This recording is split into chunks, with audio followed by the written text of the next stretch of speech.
277 and climbing. This fight to withhold defense attorneys' fees doesn't even make sense to me. The legal fees the taxpayers have incurred just up to the end of June are nearly $13,000 solely due to the litigants fighting final payment of $25,000 defense costs. Be close to even that time by the time invoices for July and August arrive, which equates to me that we are paying approximately $25,000 to fight paying $25,000. Where is the logic in that? Hopefully, the Attorney General will give her opinion soon and clear this matter up once and for all. Mayor Funk, I was out of town at the last meeting, but when I watched the video, multiple times, I might add, I could hardly believe what was happening. So I made some phone calls, a lot of phone calls actually. I was directed to the official conflict of interest document provided by the League of Minnesota Cities. I would have thought you would have read it as well, along with the other documents you claim to have read regarding conflict of interest. The fact that you went rogue, sent that letter to the Attorney General on behalf of yourself and the other litigants, undermining the decisions of the non-conflicted counselors, is in itself considered a conflict of interest alone. But you then incriminated yourself further by unrecusing yourself from conflict of interest, led a vote to withhold payment of attorney's fees regarding the defense of the appeal, of which you are lead plaintiff, and participated in that vote. It's not only a blatant example of conflict of interest, these actions also align with the misconduct of a public officer statute, which is a criminal, not civil offense. Meaning if the county attorney decides to prosecute, penalties if convicted are punishable by a fine up to $3,000 and or possible imprisonment up to 1 year. What were you thinking? For the record, I did reach out to the mayor via email asking him to speak with me prior to tonight's meeting in answer to that question, but received no response. I'm sorry, but due to his actions at the April 24th, 2017 meeting, I believe Mayor Funk not only committed political suicide and is not acting in the best interest of our city and should be censured, I believe his actions were illegal as well and should answer for them if so. This is a big deal. Therefore, I recently filed a complaint with the Carver County Sheriff's Office against Mayor Funk for misconduct of a public officer. I was told a report would be drawn up and submitted to the county attorney for review. I am currently waiting to hear back his decision. And since the mayor ignored our city attorney's advice that he did have a conflict of interest, as well as that of the majority vote of council, should the county attorney decide to prosecute, I'm asking that the city disallow payment of any of Mayor Funk's legal defense fees or expenses. He stated right on video that he was acting alone and the decisions he made on his own. His actions appeared reckless, without regard to the possible consequences, and the taxpayers should not be burdened with this along with everything else. Your 5 minutes is Yep, past. I'm almost done. Thank you. I read a quote recently that stated, "When you seek vengeance, you hurt yourself as well, if not more." And that seems to be the case here, as I believe vengeance is a driving factor in all this. Not many in this world get everything they hope for in life or in the court systems. Just ask anyone who's ever gotten a divorce. Neither side ever feels the decisions were fair because of their beliefs of what fairness is. It's time to set your differences aside, heal the wounds, and put the welfare of our city and its people first. It's time for peace. Thank you. Thank you. Anybody else that wants to address the council? Please state your name and address for the record.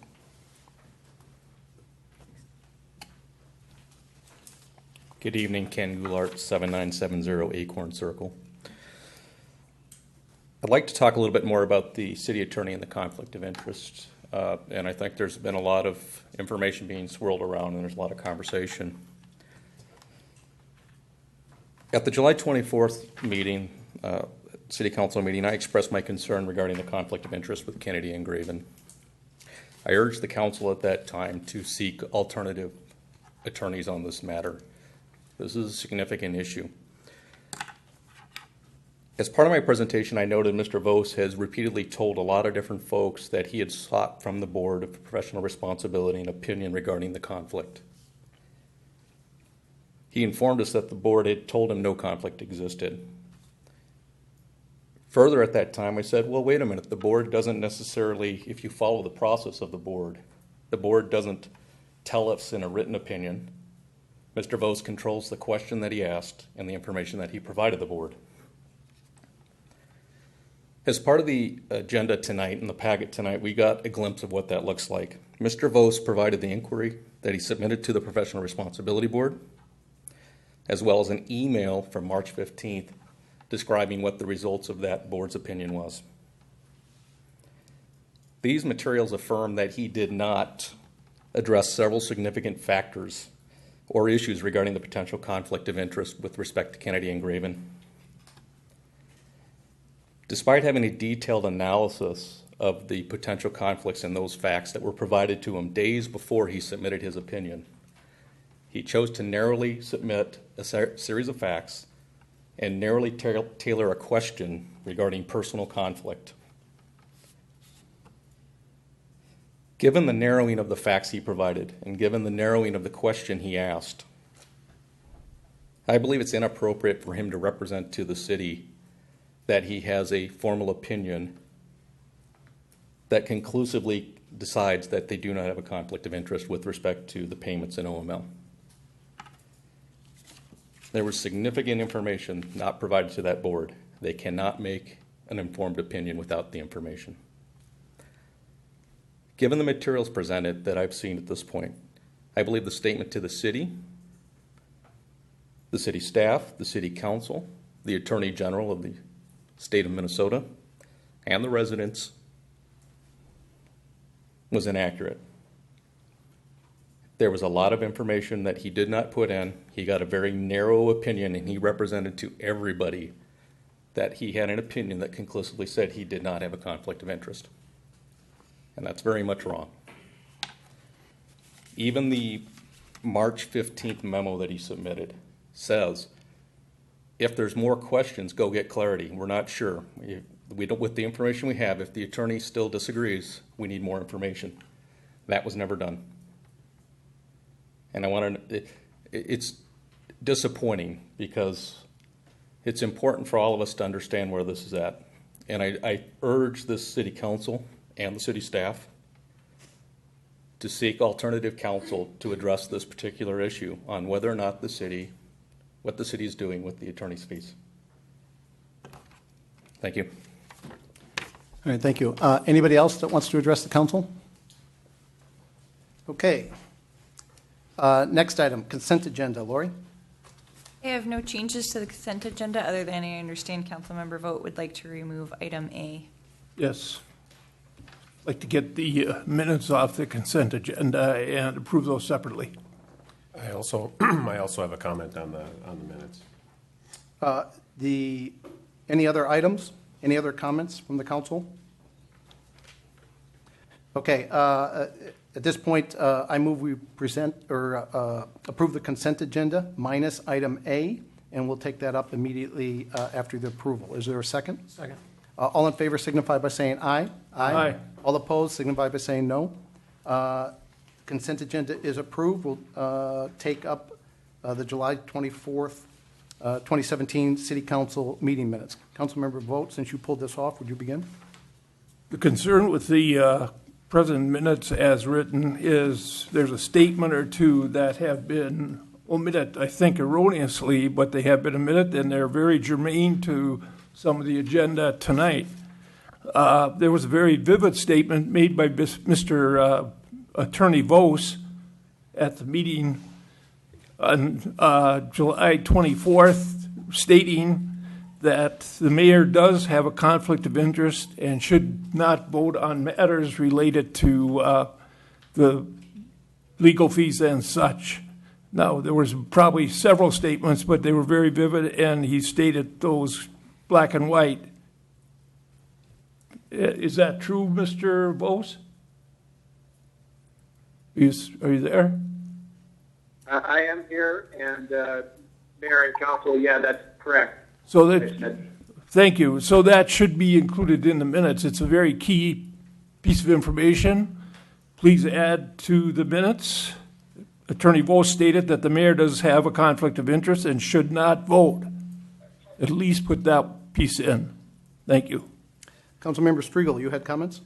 Yes. On, let's see, page 5, under unfinished business, the second paragraph starts points of consideration. And the first one notes, this letter was not a unilateral action from the council. And I just think I'd like to clarify the wording on that. And it's referencing the letter sent by the mayor to the attorney general to ignore the direction of the council. And so I believe that a more accurate rewording of that sentence would be, this letter was not an action from the council. It was a unilateral action by the mayor without the input of the council. So if we get that rewording stated in there. And then under the, let's see, the next paragraph, somewhere in there, and this is the one that begins, Attorney General AG letter specific discussion. Again, I think an important point that was left out of here was the comment by Councilmember Gregory, who was one of only 2 council members that were eligible to vote on the letter to the AG, stated that he was satisfied with the submission by the city to the AG, that it did in fact incorporate the elements that he was looking for answers to. So I think that's an important element that should be captured as well. Okay. That's all I have. Thank you. We've had this discussion before in the past 7 months over council meeting minutes. And at that time, I had tried to make changes, and the council didn't want to do that. I'm not opposed that if these council members want those changes made, Cindy, if you could go back to the tape and add them in, I'm fine with that. The real record is the videotape of the council meeting itself. The minutes are a summary of that. That said, I don't have any objections if these council members want those adjustments made. I believe that's incorrect from a legal standpoint. I'd ask Attorney Bose, I believe the true record of the meeting are the minutes. Is that correct? Yeah, so Mayor and Council, the minutes are the statutorily required reflection of the meeting. The minutes have to reflect what actually occurred at the meeting, or at some level of detail. We talked about what level of abstraction or detail you want to have them at. But basically, if you have a dispute about what happened at a council meeting, people can also look at the tape, and that can be introduced in court, and it can be introduced in other places. So, but yeah, the short answer is yes, the minutes need to be accurate. They need to accurately reflect what happened at the meeting, and they are the official record of that meeting, absent some further disputes being resolved in a different way, referring to a tape or a tape recording or something else. So I have to qualify the answer sort of, but short answer is yes, they are the official record and they need to be accurate. Thank you, Attorney Bose. I guess I'm in favor of the additions. The additions are not made for addition's sake. They're made for clarity and correctness sake. And to the extent that any one of the members of this body have changes to the minutes to correct, clarify, and present a true and accurate picture of the minutes, all of us should be motivated to do so. I guess I would add to that the changes that were opposed previously by the mayor were when he attempted to restate what he meant, not what he said. And at the time, the city attorney clarified that the minutes should reflect what was said, not try and reparse what was intended. So I think the grounds are the same in both cases. So I move that the July 24th meeting minutes be updated and brought back before the council once these corrections have been made or these additions have been made. Is there a second? I'll second that. Comment. Go ahead. We have a valid motion on the floor. Go ahead. Discussion. Discussion is that we're going to approve them we're not going to approve them when we see the written document. We're approving the changes right now. Is that true? That's my understanding is the normal. So the practice. content of the changes that we just discussed is being approved. We will approve that they were properly written on a typed copy when we see it. But we're approving the comments right now. I think we have to wait until the city clerk has the chance to make the updates. Then once you've seen the updates and you're satisfied that those updates reflect what your concerns are, I think we then approve them at that point. I read my change verbatim. I believe those changes, that's my understanding. Okay. I was seconding a motion to approve them as stated. So I'll withdraw the motion that was on the floor. I'll restate it. We'll approve the July 24th, 2017 City Council meeting minutes with the changes that the council members have discussed. Is there a second? Second. I heard, who got the second? I did. Valid motion on the floor. All in favor signify by saying aye. Aye. All opposed? Motion passes unanimously. Okay, the next item, new business. Bond sale. Kelly, I believe this is yours. Yes, good evening, Mayor and Council. The city received bids this morning for the bond sale of Series 2017A bonds. These were bonds for the city's 2017 street improvement projects. There were a number of streets that had a street reclaim done. Rusty Fifield from Northland Securities is here today, and he is going to tell us the results from the bond sale. If you would please state your name and your position for the record. Certainly. My name is Rusty Fifield. I'm a managing director with Northland Securities. Thank you. Happy to be with you here this evening to report on the results of the bond sale conducted this morning. We received 4 bids for the sale of your 2017A bonds. The low bid was submitted by United Bankers Bank of Bloomington at a true interest cost of 2.362349%. Period. Rounded up. Rounded up. To put that in perspective, the bid results in total principal and interest that is approximately $20,000 lower than what we had estimated when we presented the finance plan to you. It's a reflection of a strong municipal bond market in Victoria as a credit. One of the things that I would draw your attention to as you look at the results of sale is the rating report from Standard & Poor's. As part of your bond rating process, we asked Standard & Poor's to give you a rating that confirmed your existing AA plus rating with a stable outlook.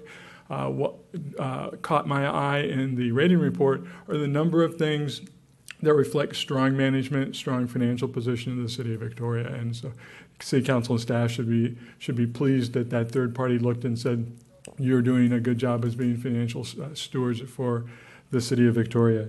I really don't have anything to add to what Kelly said. I'd be happy to answer any questions, and the appropriate action tonight would be to pass the resolution that's been prepared by Bond Council awarding the sale of bonds to United Bankers Bank. If you'd hold for a minute, Kelly, is there more explanation? There is the staff report just indicates that it's the sale. The revised resolution that I passed out just prior to the meeting indicates that the principal was reduced from $1.225 million to $1,205,000. That's because they were bid at a premium. So there is a slight reduction in that. So the resolution in front of you would be to award the sale of $1,205,000 in general obligation improvement bonds, Series 2017A. And I can get that up for you. I have it right here. I will This is make a the old motion. one. Any, council, any discussion or questions for either? No? Go ahead, Councilmember Corley. I move we approve a resolution awarding the sale of $1,205,000 general obligation bond, general obligation improvement bond, Series 2017A, fixing their form and specifications, directing their execution and delivery, and providing for their payment. Second motion. All in favor signify by saying aye. Aye. All opposed? Hearing none, the motion passes unanimously. Thank Thank you you. very much. Thank you. Thank you.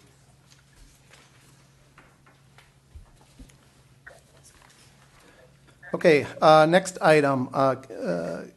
Kelly, is this you or is this Kara? Kara? Me.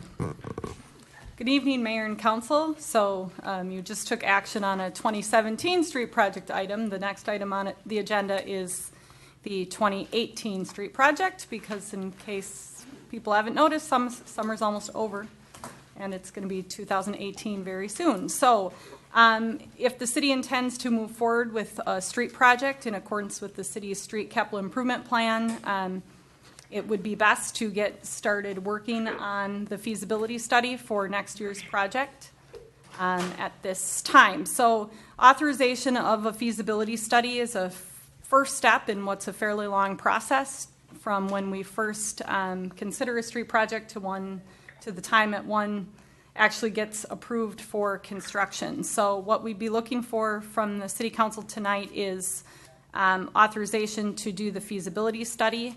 The purpose of the feasibility study is to confirm the scope of the proposed improvements, as well as determine the preliminary costs and preliminary assessment amounts. It's also an important part of that process is to begin notifying residents that we're considering a project to their streets. So if we do move forward, one of the first things we would do, and I'm just going to show everybody where this is on the city's website, under Virtual City Hall, the city has a projects page. And so underneath this page, we would create something similar to what we have here for the 2017 street project, but we would create a 2018 street and drainage improvement project section where people are able to sign up to receive email or text updates about the project when we have them. But in addition to that, obviously mailed notice would be sent to all the affected property owners. We would also hold neighborhood meeting or meetings, depending on what we determine is necessary, with the affected property owners. So included in the 2018 project are the streets shown here on this map. So Marigold Circle off of 78th Street, the remainder of the streets in this part of the city. So the 2017 street project includes Narcissus Court. We would be looking at the rest of Narcissus, Roy Street, Grace Court, Eretz Court, and then this one section that's left over on the western side of the city that hasn't had an improvement completed to it. These 2018 improvements all preliminarily have a scope similar to what was completed both in the Deer Run neighborhood last year and similar scope to what's in the street projects for 2017. So reclaim of the existing pavement, spot replacement of curb and gutter, minor storm sewer repairs, any subgrade corrections, and then placement of a new lift of asphalt, as well as installation of drain tile. The estimated cost that currently exists in the capital improvement plan for these streets is approximately $1.2 million. That number is based off of using a per square yard calculation for what the current streets are estimated to cost, and we just apply that over what the square yards are of this street. So it's really a budgetary number and doesn't reflect the specific scope. Through the feasibility study, obviously, we would refine that number. The estimated cost to complete the feasibility study is $18,000 plus an additional $5,000 to complete the geotechnical work. Last year, we waited to do that geotechnical work till we were in the design phase, and the nature of the type of evaluation we like to do isn't conducive to being conducted in the winter. So we want to get that work done before winter arrives so we get good data earlier on in the process. Last year we had some neighbors who I think would have appreciated seeing that information a lot sooner in the process than we were able to share with them. So I am recommending we move that up in our process this year. We expect the feasibility study to take about 6 to 8 weeks to complete, at which time the findings would be presented to the City Council. If the City Council finds the report to be complete, a public improvement hearing would be ordered where the residents would be able to present their input to the City Council about their thoughts on the proposed project and moving forward. From there, if the council decided to continue with the process, design would occur over the winter and we'd be shooting to bid the project in early February. This year, we didn't end up, because we contemplated deferring projects for a number of years, we didn't start this process till a little bit later in the year, so we're just starting construction now. Ideally, we prefer to be completing the construction earlier in the construction season than later, if possible. With that, I would take any questions, but I will pull up my staff report. What we'd be looking for would be approval of a resolution ordering the preparation of a feasibility study for the 2018 street and drainage improvements. Thank you. Council, questions?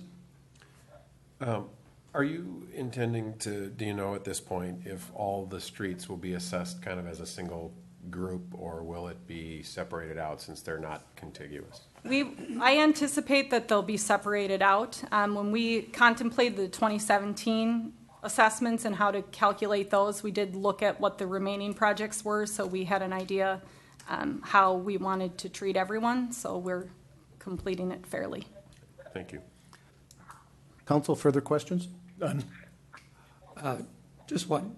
This geotechnical work that you cited, have you had an opportunity to share that with the residents? Have you gotten feedback from any of the residents? So there were a couple of residents in particular that were very interested in the findings, and so they were given copies. One of them read it at an open house that we had and informed me that it was very useful in helping him understand what we were thinking with our proposed improvements. Okay. Good, thank you. Further comments?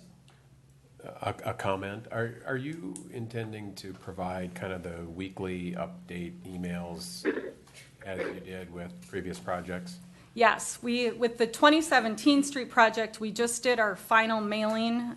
So up until construction starts, we do paper mailings that are far less frequent in nature because there's not much to report. But we just last Friday sent out a mailing to all the 2017 street people, letting them know that would be the last paper mailing they'd be getting. And in the next 2 weeks on that project, we'll start the weekly Friday updates. So we try to only do those when there's something to say. And I thank you, and I just want to strongly encourage anybody who is in these neighborhoods and affected by this to sign up for that. I found it to be really informative and not invasive. It's a once a week, tells you what to expect and where things are in the process, and I thought it was a really good, concise way to know what to plan for in the days ahead. So I think that's a best practice, and I encourage everyone to take advantage of it. We are going to add another step in the communication process with this current street project that, if affected, will carry it through to the next one. With construction scheduled to start in the next couple of weeks, we're going to schedule what's called pop-up meetings that will occur in the neighborhood. So my staff will set a time aside where they'll be there, if we can pull it off, with some sort of City of Victoria banner so people know who to look for. So we can provide some information about the sump pump hookups. If you recall, having lived through Deer Run, that's a fairly time-consuming process. So if we can get people out of their houses and answer their questions in perhaps a more easier manner for them to get to than coming here to City Hall, we're going to give that a try on this project. What percentage of homes do you expect a sump pump hookup? I don't know the answer to that question off the top of That'll my affect head. the final number. Correct. My team did a pretty thorough review based on the conditions that they saw in the neighborhood. So if the design team were here, they could tell you that percentage. I just don't know it off the top of my head. But we think we have a pretty good handle of what that will be. What was the percentage of homes in the 2017 project? Don't know that answer. I can get you that information, but I don't know it off the top This of my head. project is similar to the 2017 project. Correct. Okay. Yes. And all new homes are always connected, is that correct? Correct. All new homes are connected. Their sump pumps are connected to the city drain tile system that drains to the storm sewer, not the sanitary sewer. Further questions, comments? If not, can I get a motion? I'll make a motion. Go ahead, Tom. I'll make a motion to approve resolution ordering the preparation of a feasibility report for the 2018 street and drainage improvements. Is there a second? Second motion. All in favor signify by saying aye. Aye. All opposed signify by saying nay. Motion passes unanimously. Excuse me, Mr. Mayor, just one question while we're on the topic. Go ahead. If I may. On the street improvements, do you have a progress report on connection of the lakeside? I just received an update within the last week. The settlement planes are still continuing to settle, so they wanted to give it 2 more weeks before they give us any direction. School starts pretty close. Yes, it does. Thank you. Yep. It's the fact that it's still settling significantly means we've got a little ways to go yet, I suspect. But I'm hoping to refine what that looks like after we get an update in a couple weeks. They wanted to see if it was leveling off. Thank you. Okay. Lori, next item? Thank you, Mayor. The next item is for the council to discuss the Carver County Leaders Group and whether you want to officially appoint a second representative to that group. I've included the bylaws. The Carver County Leaders have been around as a group countywide, elected and appointed officials that get together 7:30 a.m. on a Tuesday at the Government Center to talk about issues that are of interest throughout the county to cities and townships. And historically, the mayor has attended that meeting. We are allowed to have one additional representative, and we've not ever gone through the process of designating who that representative is. So I thought I would bring this to the council's attention to see if you want to designate representatives or if you want to continue to make the information available and find out who can attend on a per meeting basis. Mayor, I think we meet every other month. I believe that's correct. Okay. Is that it? Yep. Just looking for direction from the council. All right, thank you. Councilmember Crowley, will you begin? No comments. Councilmember Striegel? No comment. Councilmember Vogt? Question, is this the organization Councilmember Gregory, myself, and you just attended? Correct. Okay. Councilmember Gregory? No comment. So unless the council has a strong desire to appoint somebody, I'd like to continue what we're doing, which, because of schedules and other things, have who's available and has time, just join me there. And if I can't make it, I've asked the Mayor Pro Tem, Councilmember Vogt, to sit in for me. And I'd like to just continue that process if the council has no objections. No objection. No objections. Okay, so we'll just continue that process then. All right. Next item, number 6, unfinished business. Ben, this is yours. This would be mine. But Ben is in the audience if there's specific questions for him. At the May 22nd City Council meeting, the City Council authorized Bolton and Mink to start preliminary design on street and parking improvements to Steiger Lake Lane from where we're sitting in this building here out to Highway 5 to our east. And then also take a look at the prospect of converting what's currently the temporary one-way to the west of us into a permanent one-way. Part of what was discussed with the council at that time was staff didn't have enough information to really be able to give you any idea of what the parking stall count could be that could be achieved through completing a project in that direction. So what we committed to the council was that one of the first steps we would have the consultant do was complete the topographic survey work that they needed to do, and then identify how many parking stalls actually could fit within the right-of-way that's available, and have a better understanding of what the slopes were in the area. So we wanted to get that information back to the city council just for some discussion. So we're not looking for any council action tonight. We're just looking for any reaction the council might have. The concepts that I'll walk through here have also been routed internally for city staff for review. So the process is ongoing.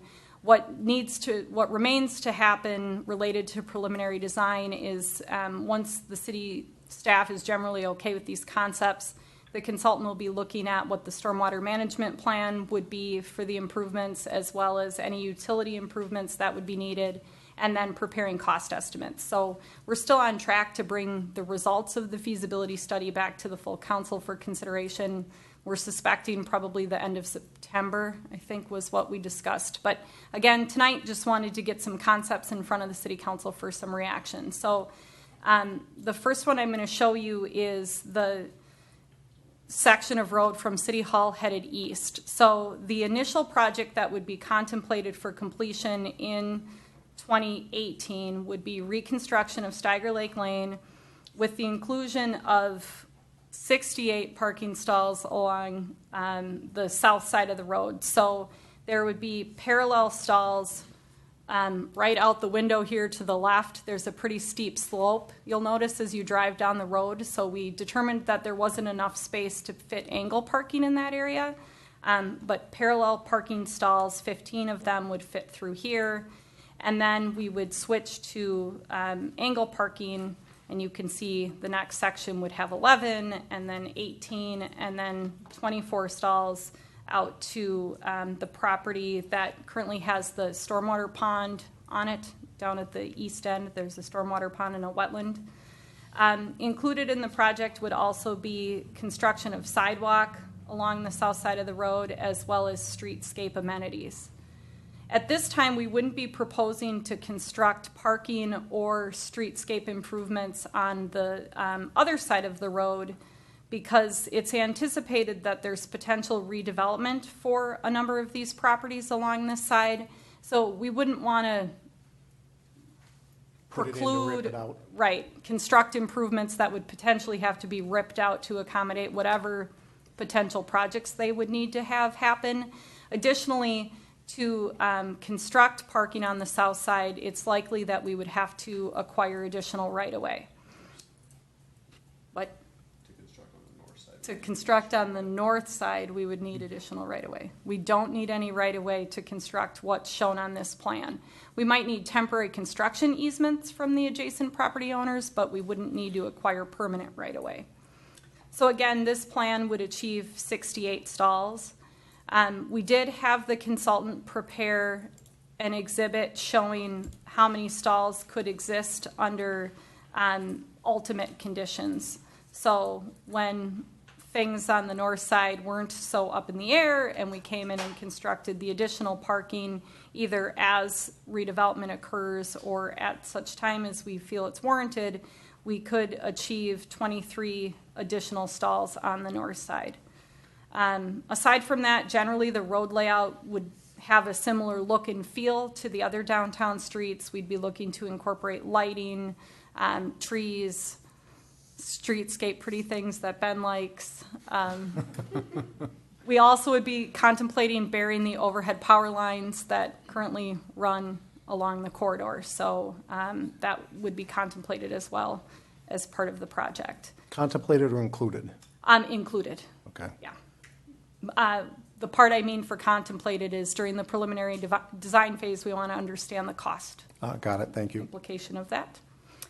So before I move on to the temporary one-way, I would like to see if there were any questions about this, and certainly Ben is available too if you have questions about pretty stuff. Council? Question one, Go ahead. based on the overall scheme of things, when would this be feasible to begin? So our intention when we authorized the preliminary design was that we would be completing final design over the winter with the intent to construct the improvements next summer. So we haven't developed what that precise schedule would look like of when the ideal time we would want to target to be constructing these improvements. That's something we'll finalize through the preliminary design phase, but ideally, we'd be bidding in February. So the parking portion of this is being financed by the tax increment financing coming off of the apartment building. That's correct. Any further comments? Councilmember Vogt? That's it, everything's all. Councilmember Strigel? Thank you. Thinking, and this may be a little bit unfair just because we don't know what might be built there, but thinking about the development on the north side of the road and what the parking demands could be, do you feel that the individual properties would have to have some additional on-site parking, or will this, if constructed as this final build-out shows, would that cover the majority of that need? That would be a question for Ben. It seems less like an engineer question and more like a planner thing. So it does kind of depend on what ultimately gets proposed there. Certainly that's why from a staff level we've always said let's concentrate on the south side and build what we can, because a lot of those conditions are likely to stay. What I would note on the ultimate exhibit that was provided, those 23 parking stalls assume that all of the existing access points into those properties remain. Depending on what ultimately may reside on those properties, how they might get split up, combined, whatever the case may be, that might be more access points than what those uses ultimately desire. Could be a selection by whoever's proposing there that they want to improve the on-street count to reserve as much buildable area. So instead of parallel, which is shown, they might ultimately select to do diagonal and take up more of their property in right-of-way versus reserving property for an off-street parking lot. So this is, again, just to kind of give you a minimum on what that ultimate build-out might be on the north side and allow the market and kind of choice dictate what ultimately gets proposed. So put ourselves in a position for success, anticipating that redevelopment will provide us answers we can't anticipate today. Thank you. In the event that, I guess what I'm curious about is how would property owners participate in this reconstruction and development of on-street parking in the event that that becomes their parking or satisfies the parking need for what gets built? So the parking, the proposed south side parking we're proposing would be funded through TIF that's generated from the project behind you. The remainder of the street and sidewalk costs and storm sewer costs would likely be assessed to the property owners adjacent to the roadway. That's some calculations and a process we have to work through once we're further in the preliminary design process. Certainly then, as it relates to construction of the parking on the south side, in the case of the project across the street, they're constructing the on-street parking at their cost as part of their project. On the north side? Correct. Thank you. Both along Quamaclet and on the north side of Steiger Lake Lane across the street from here. They're building and paying for that. Would any of these parcels be TIF eligible to participate in that? Yes. Thank you. Councilmember Crowley, questions? No questions. Councilmember Gregory? As far as utilities, is that included in this? Are we doing sewer, water? So what we're looking at during the feasibility stage is whether we need to extend sewer and water to any of these parcels to be able to redevelop. So as an example, they might be connected to city water, but they'll have a 1-inch service. So we'll be looking at extending a 6-inch water service into the property. Should they need to sprinkle, they're going to need access to a 6-inch service. So that's generally what's in the scope of the work of the preliminary design phase, is to determine any sort of extensions that we need to have completed. We haven't done that step yet. That'll come next in the process. My only comment is, obviously, because of the fact the ultimate build-out, we don't know what's going to happen on the north side. I wouldn't support that. But for everything on the south side, especially if we can also somehow afford to bury the overhead power lines too, I'd really like to see that. Although my guess is there's going to be a lot more questions about the next exhibit. And so if the council doesn't have any more questions. I have one comment or two. I'm sorry, I didn't think of this when I had the floor before. That's right, go ahead. Just so, because we're getting a chance here to sell this thing because we believe this is the right thing to do. So this street, so if we take all the parking that's going to go on the north side, which a lot of it is angled parking, so we're generating how many spots again? 68. 68. Is being financed by the tax increment financing coming from this building. Correct. Okay, the tax increment financing coming from this building is also paying for this parking lot. How many spaces are we getting in the parking lot? 37 in the lot and 16 on. 16, so what's that total then? 53. 53, so we're getting 53 plus 68. How many parking spots were there before we started construction? 37. It sounds like it doubled or something. Triple, quadruple. Quite a bit more. Yeah, quite a bit more. So that's the point, is the tax increment financing from that building paid for more parking than we had before. Is that true? I'm not putting words in anybody's mouth? That's correct. Okay. Any other comments?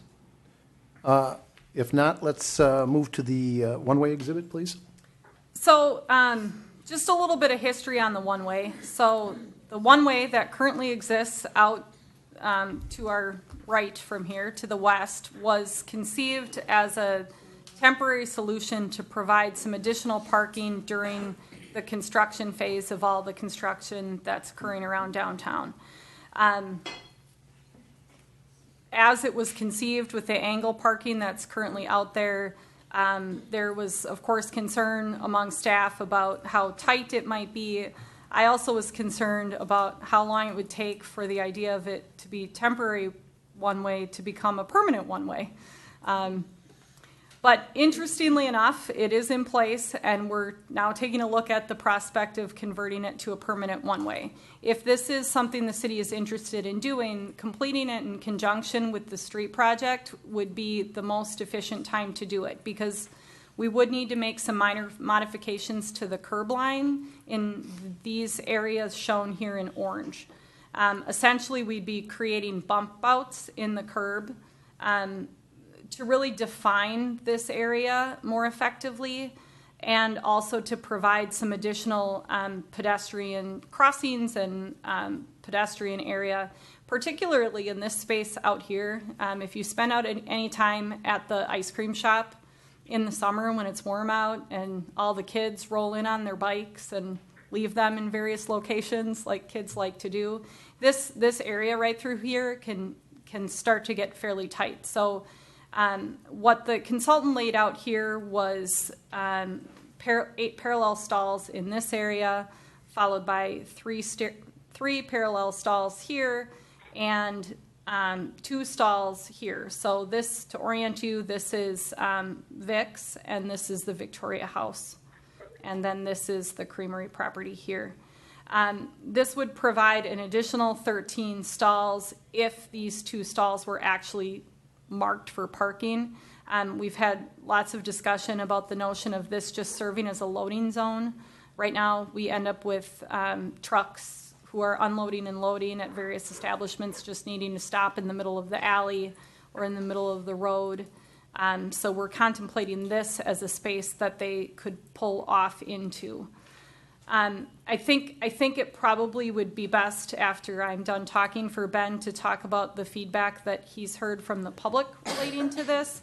But I will say, from an engineering perspective and a transportation perspective, I've become supportive of this notion of converting this into a one-way.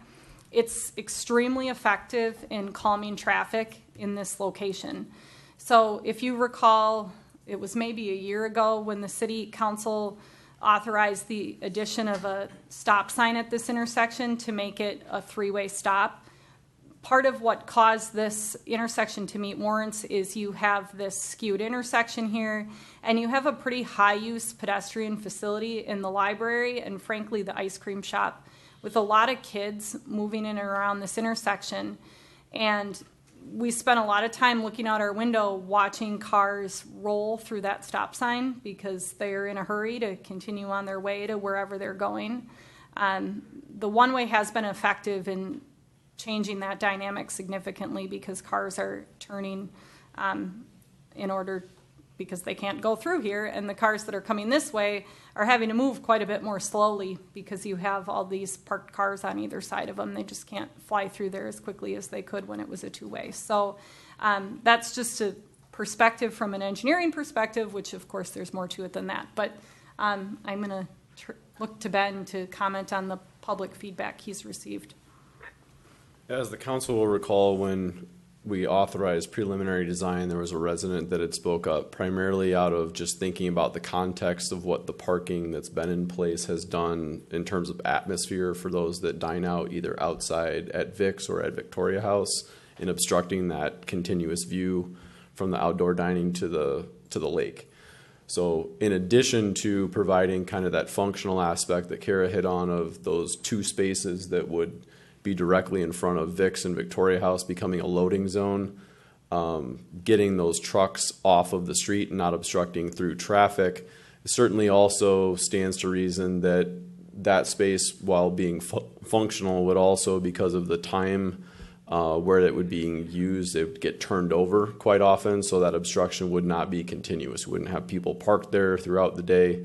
Really looking at maybe a 15-20 minute loading zone. And if you look at Victoria House and Vic's for their typical deliveries today, it's usually 15-20 minutes between 10 and 11 for both of them. And those trucks are gone. And even if it was more of a drop-off zone, so someone's going to eat at either of those establishments or want to drop their kid off at the ice cream shop or drop someone off to go to the library, very functional, and you're not obstructing the views of people that are dining outdoors during the summer months, basically. That's been the brunt of any of the dialogue that we've heard from the public to date about the one-way. Mixed opinions, I think, since the temporary's been in place, most of the negative being that the diagonal just provides a very tight space, which it certainly does. I think it was temporary for a reason. We were trying to get enough parks during construction of both the Rose Street parking lot and the Victoria Flats project just to help our businesses out and have some capacity downtown, but that wouldn't be the ultimate solution, which is why the parallel is kind of the direction that at least the concept is looking today. Can you go back to the GIS for a moment? I'm trying to get where you have the 3 stalls and the 2 stalls. Can you kind of put the cursor where the 3 stalls would be and where the 2 stalls would be on the GIS map? Okay, so here's the 3 and here's the If you go back to the area I can talk about, so there's 2 pedestrian crossings kind of in front of Vic's and Victoria House. Well, I guess one is a grate, but you can kind of see the grate and the curb line, and then the pedestrian crossing to the left. There's 2 stalls right in front of the rock wall. Those would be the 2 that would be removed and potentially turned into more of the loading zone. So it would free up the majority of that outdoor patio space from both Victoria House and Vic's to have that clear shot over to the bandstand and the lake.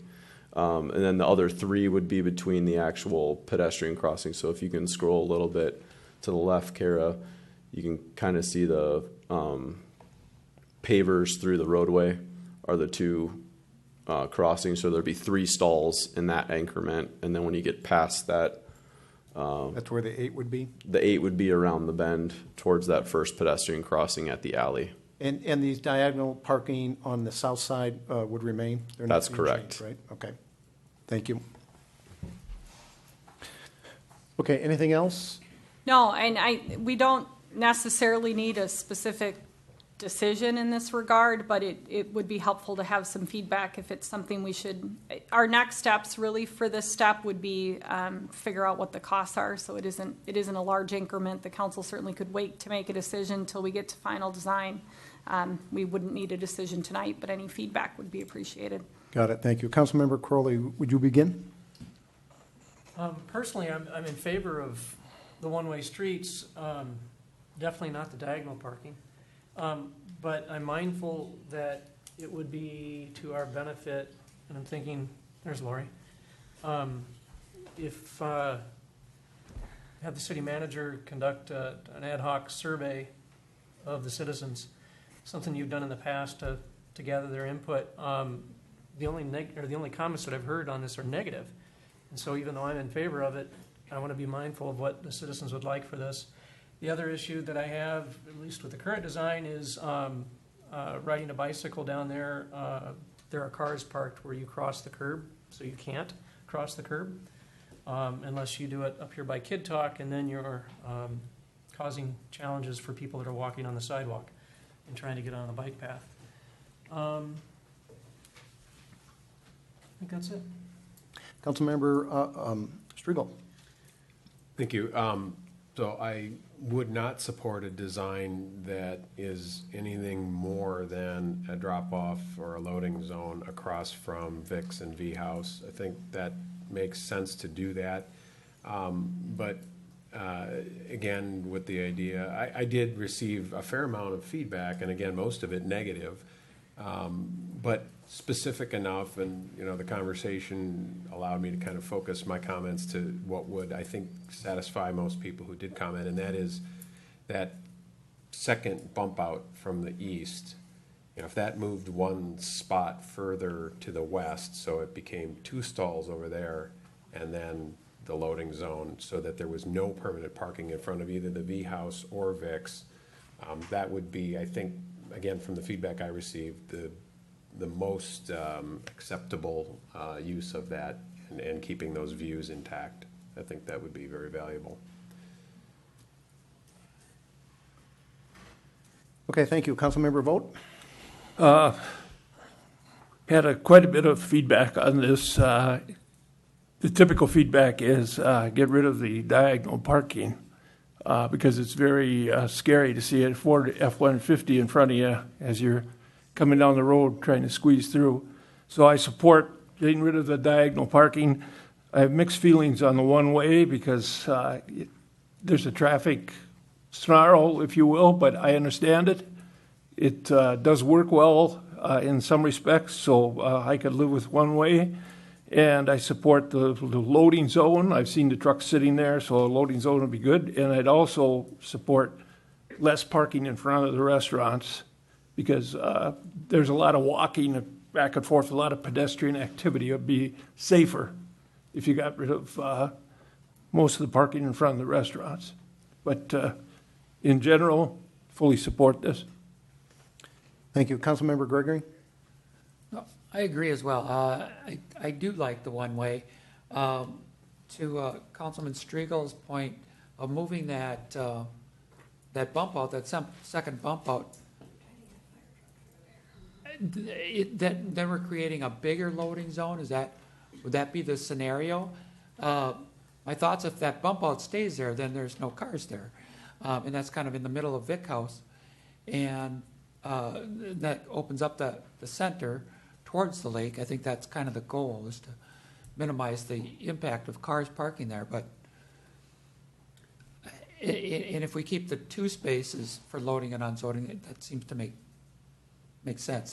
If we left them as parking, there wouldn't be space if a truck had to park there.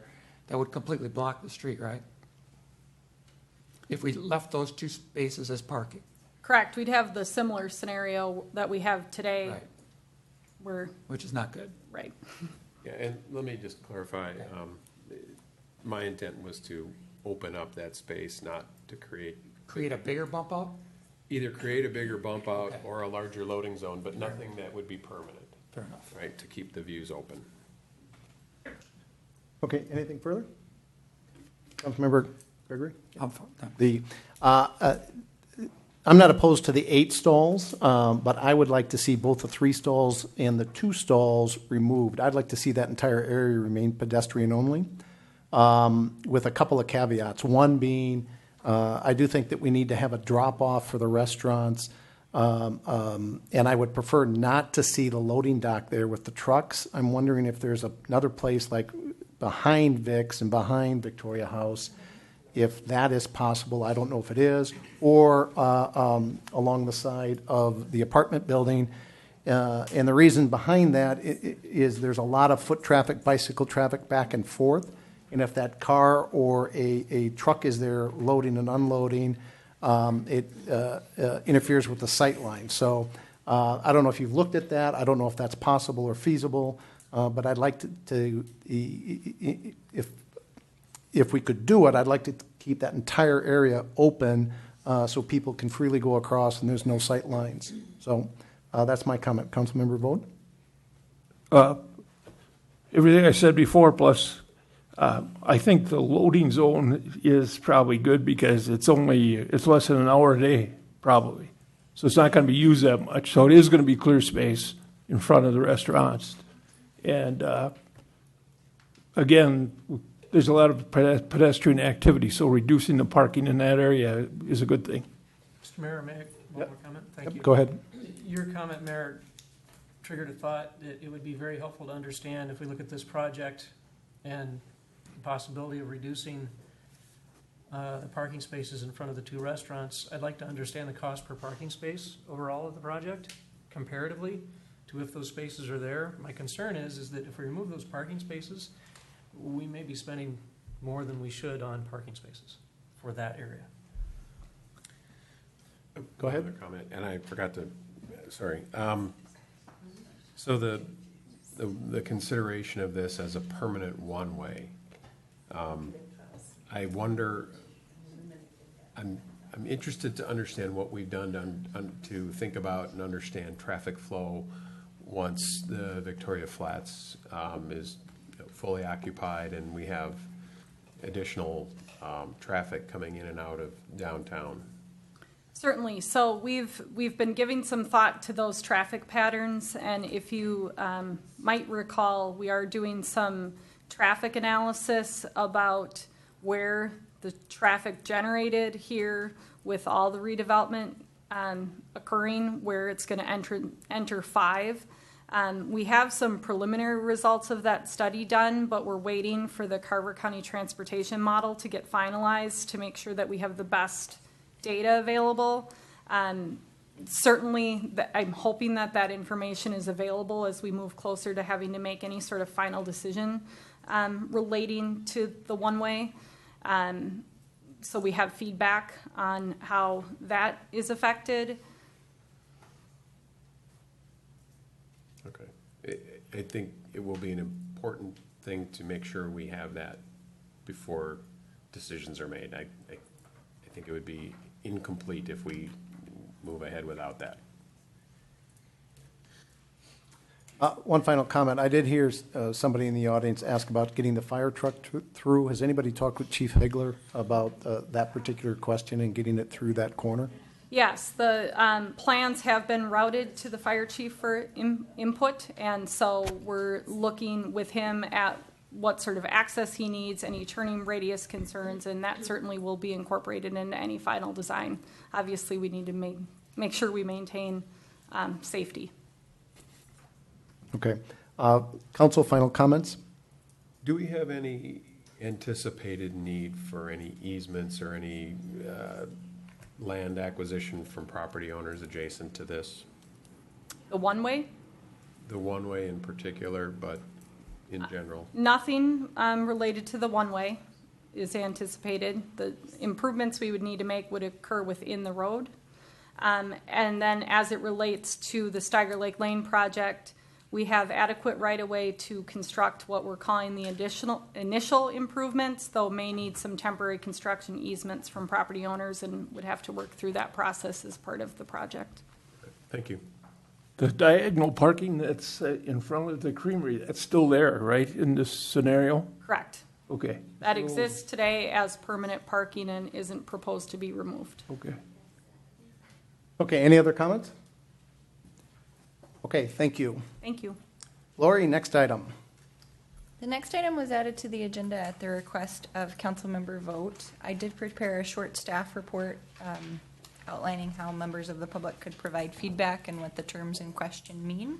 But I would suggest that you recognize Councilmember Vogt to make the presentation. Sure, he put it on the agenda. Go ahead. All right.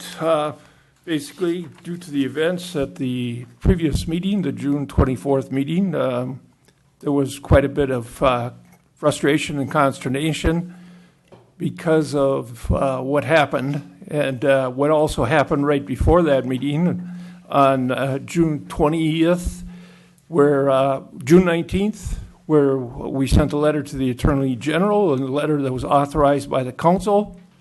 And the day after, the mayor sent a letter to the Attorney General telling the Attorney General to disregard what had been received from the Victoria City Council. That was the preliminaries to the meeting of June 24th, and then at the June 24th meeting, Mayor Funk declared that he was not in conflict with matters due to the open meeting law, specifically payment of legal fees. So that was totally an intolerable situation on both accounts. I'm just completely wiped out by that. The fact that the mayor would do those two things, because our attorney, Mr. Vos, had affirmed that, in his opinion, Mayor Funk had a conflict, and so it was completely uncalled for and unprofessional. I would just like to make a couple motions tonight, 2 motions, both of them related, and because it's complicated, I put it into 2 motions. First motion: Mayor Funk, in recent matters pertaining to open meeting law litigation, of which you are the lead plaintiff appellant, you did so act.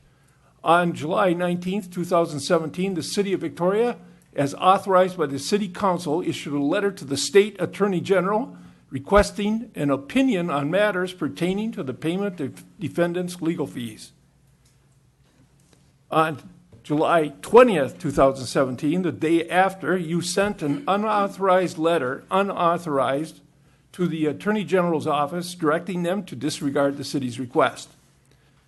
At the July 24th, 2017 City Council meeting, you declared a reversal of your previous assertion that you had a conflict of interest in certain open meeting law litigation matters, such as payment of legal fees. Instead of recusing yourself, as had 2 other council members, you proceeded to preside over a meeting that considered payment of defendants' open meeting law litigation legal fees, as well as discussions related to sending an additional letter to the Attorney General. Further, you had the audacity to make a motion to engage another law firm to opine on the legal fees issue. Ensuing discussions included your intense questioning of the city manager and the city attorney regarding these matters. I call this intense questioning. It was more like interrogation.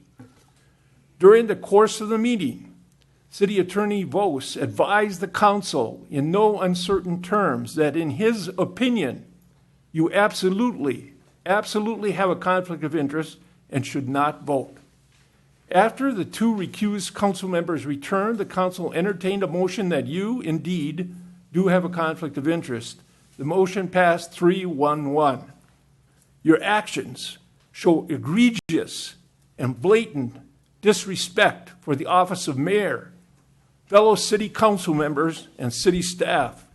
These actions were shocking, self-serving. You're out of order. Let him finish. I am on the city council. Let me talk. These actions were shocking, self-serving, and quite possibly illegal. In addition, these actions expose the city to potential litigation.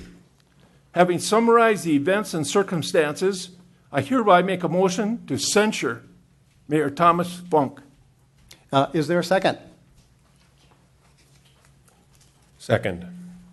Okay, the further discussion. We have a valid motion, which is, Councilmember Vogt, was all of that the motion?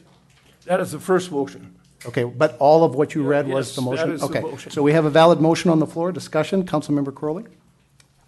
I think the thing that's most disconcerting to me is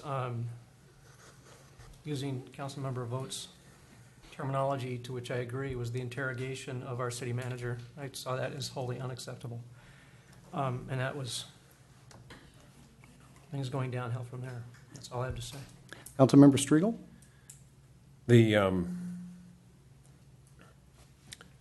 entire situation of the idea that this council is made up of 5 equal votes and that any one individual would seek to take unilateral action on any topic and do so on city letterhead under an official premise is a complete affront to the entire democratic process, and it's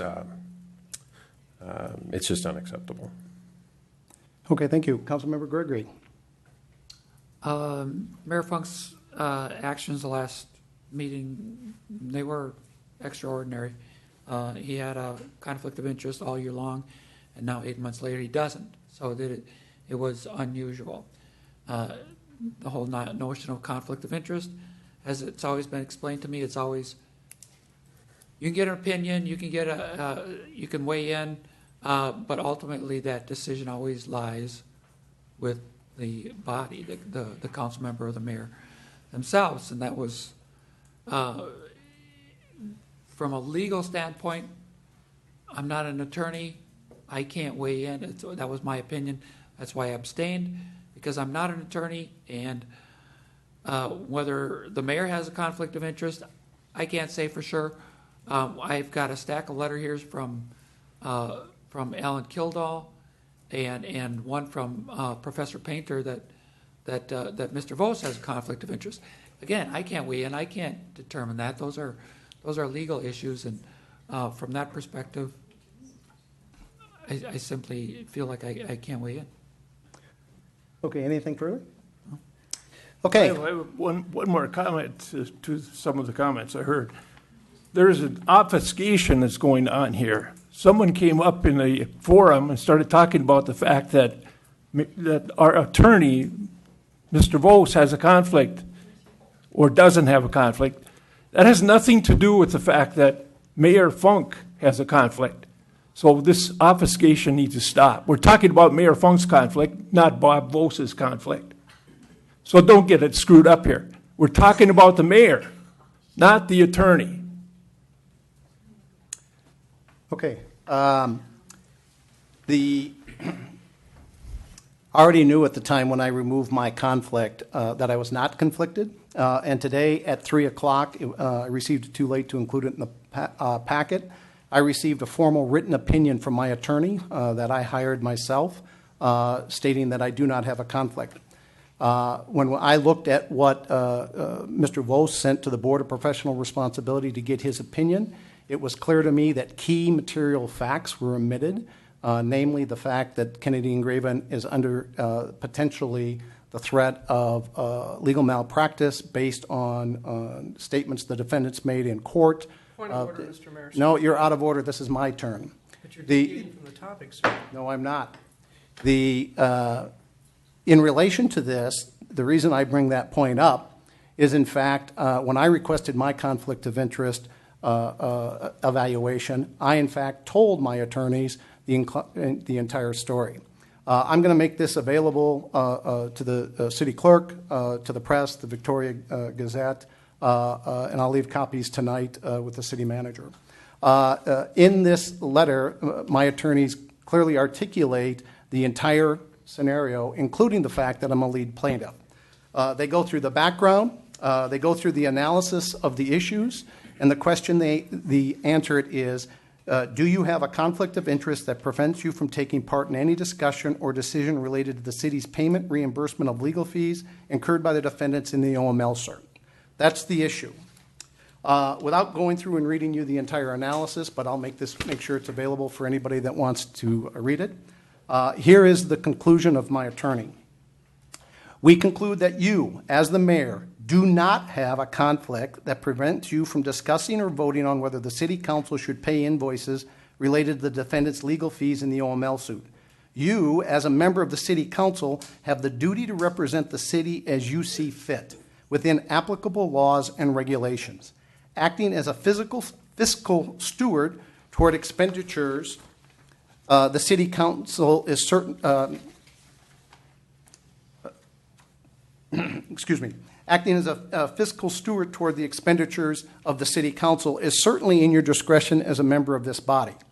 In the past, you have individually decided to recuse yourself from these discussions and votes, apparently out of an abundance of caution, but we do not believe you were mandated to recuse yourself from these matters. We also do not believe the city council can speak on your behalf whether or not you have a conflict in these matters, despite the 3-1 vote taken at the July 24th, 2017 council meeting. As the city attorney stated to you in an email, each council member must determine whether a conflict of interest exists, unquote, and if, quote, you disagree and decide to participate and act anyway, I, in reference to the city attorney, am not aware of a way that the city council or city attorney may prohibit or prevent your participation, unquote. There's more information in the analysis as to why my attorneys reached this conclusion, but it's clear from my attorneys that I never had a conflict of interest, and I'll get into the scenarios of that later. So I will provide this, Councilmember Gregory, if you'll give this to the city manager. And that's, at that point, that's my comment. Council, other comments? Okay, we have I'm sorry, go ahead. I think, if you ask enough people, you'll find somebody who can agree with you no matter what your position is. And I don't think that this is any different than that. And I just am shocked that after 8 months, you can just change your mind. And therefore it is. It changes nothing for me. As a statement of fact, what happened is the first time I saw Professor Painter's opinion, nation's leading ethics lawyer who served in the Bush White House as the chief ethics counsel, when I read his opinion and he had access to all of the facts and he said our city attorney was conflicted, it started a process where I started speaking to multiple attorneys, experienced municipal attorneys, who had no relationship, no involvement with the OML lawsuits or the legal fees, and in each and every attorney I spoke to, they either stated it was not clear or I did not have a conflict. The only one that has told me that I had a conflict was Mr. Avos, but I'll get into details later. He's also told me the law is not clear and admittedly murky. So he's also told me I don't have a conflict, and I have those emails that I'll be more than happy to share, and those emails came from the city attorney, Mr. Voss himself. So further comments? Please. So my understanding of the motion made by Councilmember Vogt is that this is really addressing 3 issues, one of which you just described. The other 2 I am most concerned about, and that is, again, your treatment of the city manager and your unilateral action going around the council's previous direction, which that's not acceptable. I'll address those later in this tonight's meeting, the mayor's report. Council, further questions? Yes, I have. Go ahead. Comments. Are you bringing up a legal point, Mr. Voss? Yes. All right, please proceed. What is it? Both you, Mayor, and another council member have talked about your conflict of interest and whether or not you have a conflict, and then compared that to the allegation that I have a conflict of interest as a lawyer. Those are 2 totally different things. Lawyers have conflict of interest rules that apply to lawyers. Those rules don't apply to elected officials. So those 2 issues are not related at all. And they're being compared to one another. They're legally and otherwise unrelated issues. So the next item on the agenda is the alleged conflict involving me. We'll address that then, but those 2 issues are not at all connected. What is connected in my mind is the fact that when I asked for my conflict, I provided all of the information to the body. And Mr. Voss, when you provided your information to the board, it appears from the documentation that we have that you didn't paint the full picture. So that's the distinction, that's the comparison I was making. Council, further questions? I have a couple of comments based on some of the things I've heard. Go ahead. First of all, common sense. You are the lead plaintiff, lead appellant in these cases. You started this fire. You lit the fire. And now you want to tell us how much water to use to put this thing out. You're trying to regulate the water. You lit the damn fire. How could you not have a conflict? That's common sense speaking. 7 years of wisdom. Second, there are two parts to this thing. There's the conflict, or three parts. There's the conflict that doesn't explain why you wrote a letter to the AG that circumvented the city council. That has nothing to do with the content. Yeah, laughing like a little kid. The third thing is you interrogated the city manager and the city attorney. You shouldn't even been in the meeting. So basically, I really believe there's been an injustice here, and it's the fact that you do have a conflict, and you did all these other things. The letter to the Attorney General was inexcusable. We spent a lot of time deciding whether to send that letter and deciding what was going to be in it, and we talked to the citizens quite a bit. There was no excuse for it. Further comments? I will address those final 2 points in my mayor's report later tonight. The council, final comments? Call the question. Go ahead. I said I call the question. So we're going to go ahead and vote on the motion. All in favor of censuring, approving the motion to censure me, signify by saying aye. Aye. All opposed, saying nay. Nay. Abstain. I consider myself censured. 3 in approval, 1 against, and 1 abstention. Okay. Second motion, Mayor Funk. Go ahead. Second motion is related to consequences. I hereby make a motion to impose consequences pertaining to Mayor Funk's censure. These consequences will have a time limit of 9 months from today, August 14th, 2017. Consequences shall be: the mayor shall not use city letterhead for correspondence. The mayor shall relinquish any keys, security cards, or as such to the building and council chambers. Security codes will be changed immediately. Number 3, the mayor shall cease participation and appointments with outside committees, organizations, and individuals.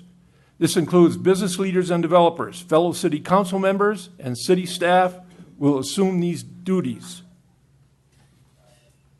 So ends the motion. Is there a second? Second. We have a valid motion. Discussion. Council member vote. You can start the discussion. The discussion is self-evident. There should be some consequences for what you did. And the use of city letterhead is a big one. I mean, you sent the letter to the Attorney General. The appointments, I think we could handle your appointments and participation with outside committees and organizations very well for 9 months. Further comments? Council. Mr. Vos, is there any statutory basis that would allow this council to impose sanctions? Because I'm not aware of one. Are you aware of one? Mayor and council, I think the question was, by the way, the video of the meeting is great. It is keeping up with the audio almost perfectly, so compliments on that. I think you asked, is there a statutory basis? The answer is no. There is no statutory basis for you to have access to letterhead or keys or committee appointments, nor is there any statutory basis to take that away. And so, yes, the council certainly can do that. As the council didn't have to give those to you in the first place, then the council can remove those. Right. For the record, I'll tell you right now, I will not stop the. I was elected by the residents of this city to be the mayor. I make decisions based on that. I'll get into the details in my mayor's report as far as the other issues. But this council cannot vote to limit what the people of Victoria gave me, and there's no statutory basis to allow that. So the council can, just like when you voted, I have a conflict, you can go ahead and vote and have sanctions, but I'll tell you right now, it will have no effect whatsoever, nor will it stop me from functioning as the mayor. So, Mr. Mayor, there is a historical precedence with the city of Maple Plain did exactly what is being proposed by council member vote, and it is enforced. you're entitled to your opinion. It's a fact. I'm not going to debate legal issues with you here, but you're entitled to your opinion. Other comments?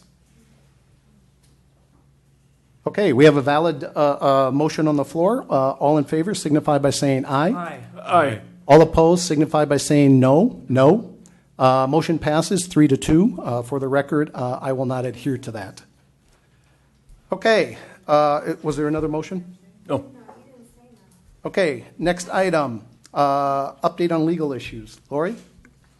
Thank you, Mayor. I don't have a staff report for this item per se, but I did want space on the agenda to provide a number of follow-up items from the last meeting. That includes items that have been referenced tonight, as well as the request for opinion that was submitted to the Attorney General's office, and the 3 supplemental letters, the letter from Mayor Funk, the letter from Bob Vos that followed our last council meeting, and the supplement provided by the Victoria residents. Those submissions were all completed early last week, and as we've noted numerous times, the Attorney General does not have any timelines which they are required to follow. Our expectation is that that generally can take around 4 months. We'll keep the council apprised if and when we would get a response from the Attorney General. Otherwise, I'm happy to take questions about this item. Councilmember Crowley, you want to begin? No questions. Councilmember Striegel? No questions. Councilmember Vogt? Basically, I don't have questions on this item. I have a question. You said the AG's report, when are we expecting that? Everything went in early last week was the last submission to the Attorney General that I'm expecting. They aren't under any specific timeline. It's not like when someone makes an application to us and we have specific deadlines. Based on other experiences, we would expect it to take up to 4 months. But it could take 4 weeks. Absolutely, yeah. It's a bit of a mystery. No other questions. Councilmember Gregory? Mr. Vos, with your submission to the Lawyer's Office of Professional Responsibility, could I ask you a few questions about that without you feeling interrogated? No. Okay. Yeah, go ahead. Okay, thank you. With the memo dated on March 15th, this is the one where you said you had spoken with Ms. Hanson from the office, and she reviewed your inquiry, and she said you had no conflict. Okay, we have that email or that memo? It's up on the screen. It's an email. Correct. Okay.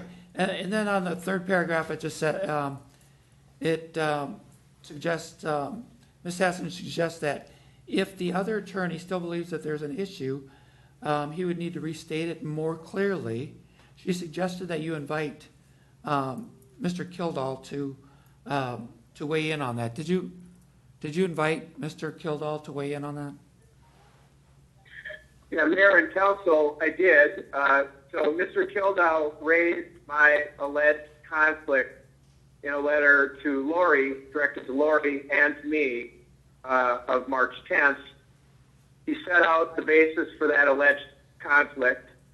I immediately followed up with the Lawyer's Professional Responsibility Board and set out in my email that you have my understanding of what he was saying.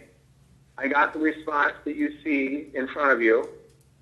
I then, in a responsive letter that both Lori and I signed, invited him to talk to me about that conflict. I notified him in that letter I didn't have a conflict and that I talked to the Lawyer's Professional Responsibility Board. I invited him to talk to me about my alleged conflict. He and I then, in fact, did have a telephone conversation about that, and that conversation left me clear that I did not have a conflict. So what Mr. Goulart said tonight, which is that I didn't get his Alan Kildow's allegations right, is not what I got from Alan Kildow. I did not gather that from a conversation I had with Alan Kildow.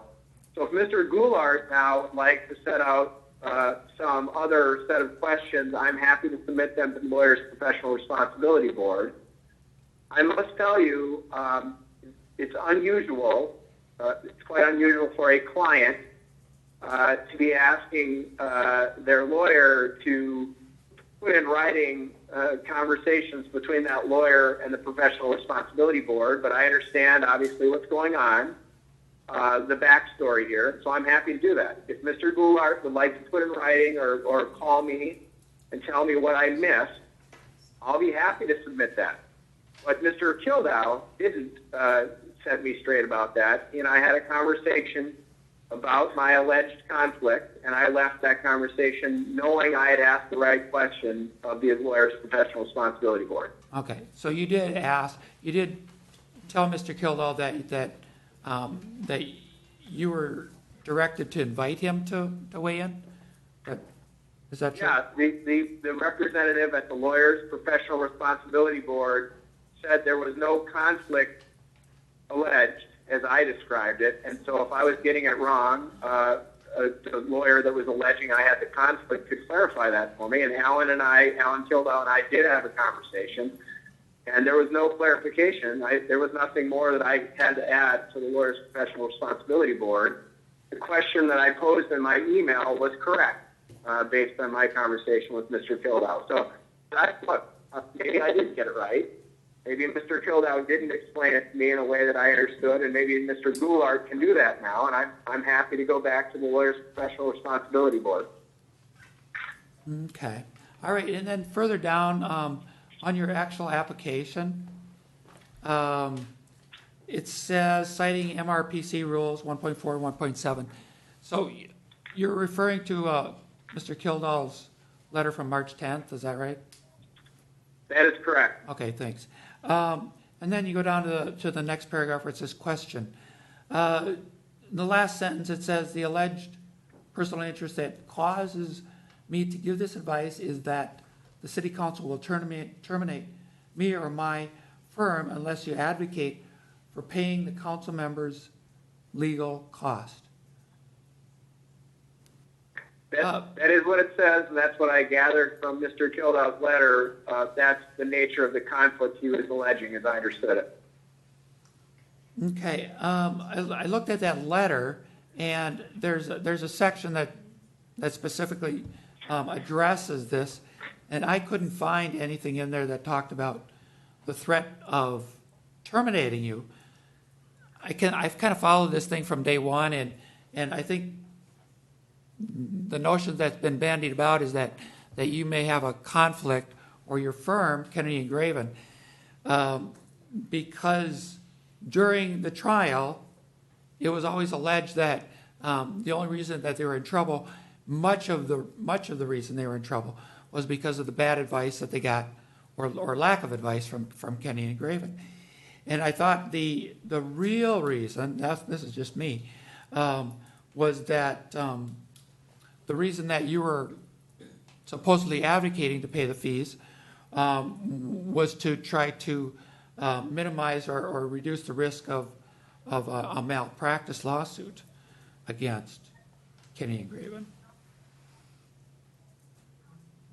Yeah, I think that's a plausible explanation. I'm not sure there's a difference, though, between what you're saying and what the request to the Lawyers Professional Responsibility Board said. The point is that there would be a negative consequence to Kennedy and Graven, termination of retention as lawyer or malpractice suit or some other claim against Kennedy and Graven if we did not, and it's not clear from Mr. Kildow's letter what he thinks we've been doing, but if we didn't keep doing whatever it is he thinks we've been doing, that there would be that negative consequence to us. That's the nature of the conflict. If you think it matters that it be a malpractice suit versus termination of employment or retention, that we can clarify that. I will tell you, I'm very confident that's not going to change the Lawyers Professional Responsibility Board view, but I'm happy to let them say that, not me. Okay, and then, thanks, but just one final thought. Was there any thought or consideration of just cutting and pasting that part of Mr. Kildall's letter from March 10th and just sending that in rather than paraphrasing what Mr. Kildall said? There was no consideration by me of doing that. I found Mr. Kildall's letter to be unclear. I guess, Councilmember Gregory, you found it to be unclear. You're not sure exactly what he was saying, and you're guessing he was talking about malpractice, but it doesn't say that. I agree with you. It was unclear. I did my best. Cutting and pasting, I think, would have left the Lawyers Professional Responsibility Board unclear about what was being raised. So I did my best. If Mr. Goulart has a better explanation for what the allegation is, or anyone does, my firm does not joke around with conflicts of interest. If someone believes we have a conflict, we will promptly, as in the next day, get clarification from the board. So if someone wants to restate that, I will take it seriously, as I already have. I'll take it seriously again. Okay, thank you. No more questions. Thanks. Okay, any other comments, questions on this section? Sure, one more. Go ahead. I'm greatly concerned about this council and the reputational harm that it's causing to the city because we can't work together. It is vitally important that we focus on the reasons we were elected, the representation of all of you, our citizens, and the betterment of Victoria. This stuff has to end. Thank you. Okay, any other comments? Consistent with your statement about you were elected to serve, as were Councilmember Crowley and I.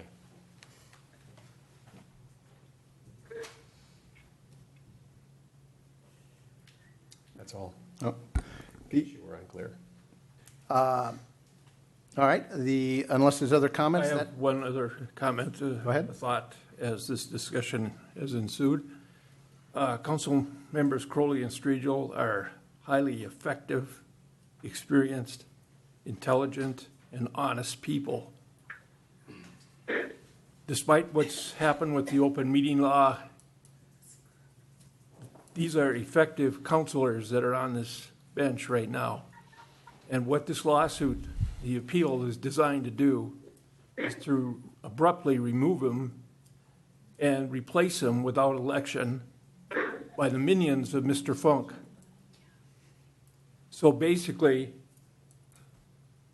they were elected. There's people out there that are saying, I want them to serve. So it's serious business. And Mr. Funk is doing his best to prevent us from paying the attorneys that will give these guys their day in court. Basically, there's a fire that he started, and he's telling us how many buckets of water to put on it. Doesn't make sense. There's an old theory from the military. It's called KISS. Keep it stupid, simple. If you keep it simple, you'll see right through this thing. He has a conflict. And why the heck he sent that letter to the AG's office is beyond me. It had the full authority of the city of Victoria. He contradicted the city of Victoria and what we stand for. He's embarrassing this council. He's embarrassing the city. He's not upholding some kind of justice. End of comment. Okay, that closes out. One more comment. Go ahead. And then just, Mr. Vos talked about earlier that our letter from July 19th was a good cooperative effort. We all got together. We recognized that the residents of Victoria had some additional concerns and considerations that they wanted thrown in with that letter to the AG. And to Mr. or Councilman Strigel's point, when I read the original letter, it looked good. It did look good. But then when I saw the final draft or the supplemental letter, I could see what the residents were trying to do. They just wanted to, they weren't adding new information, they were just filling in the blanks. But then on this letter that's dated July 28th from Mr. Vos to the Deputy Attorney General, it says, as briefly discussed earlier this week, the Victoria Council reaffirmed its desire to receive an Attorney General's opinion regarding the questions detailed in my letter on July 19th. And then he goes on to say that Mayor Funk's letter asking that your office take no action does not express the city's view. So that's good. Okay, so he took out the mayor's letter, but he didn't mention that there was a supplemental letter coming, which was disappointing because the residents, again, we put a lot of time and effort into that, and to not introduce that letter was coming forward within 10 days, I think should have been in that letter as well. Okay. Reports of city manager. Lori? There are a number of items included in the packet that I'm happy to take questions about. Otherwise, I don't have any reports for you this evening. Okay. Bob, any report? No, Mayor, thanks. Councilmember Crowley. Nothing to report. Councilmember Striegel. No report. Councilmember Vogt. No report. Councilmember Gregory. Nothing. Well, I do have a report.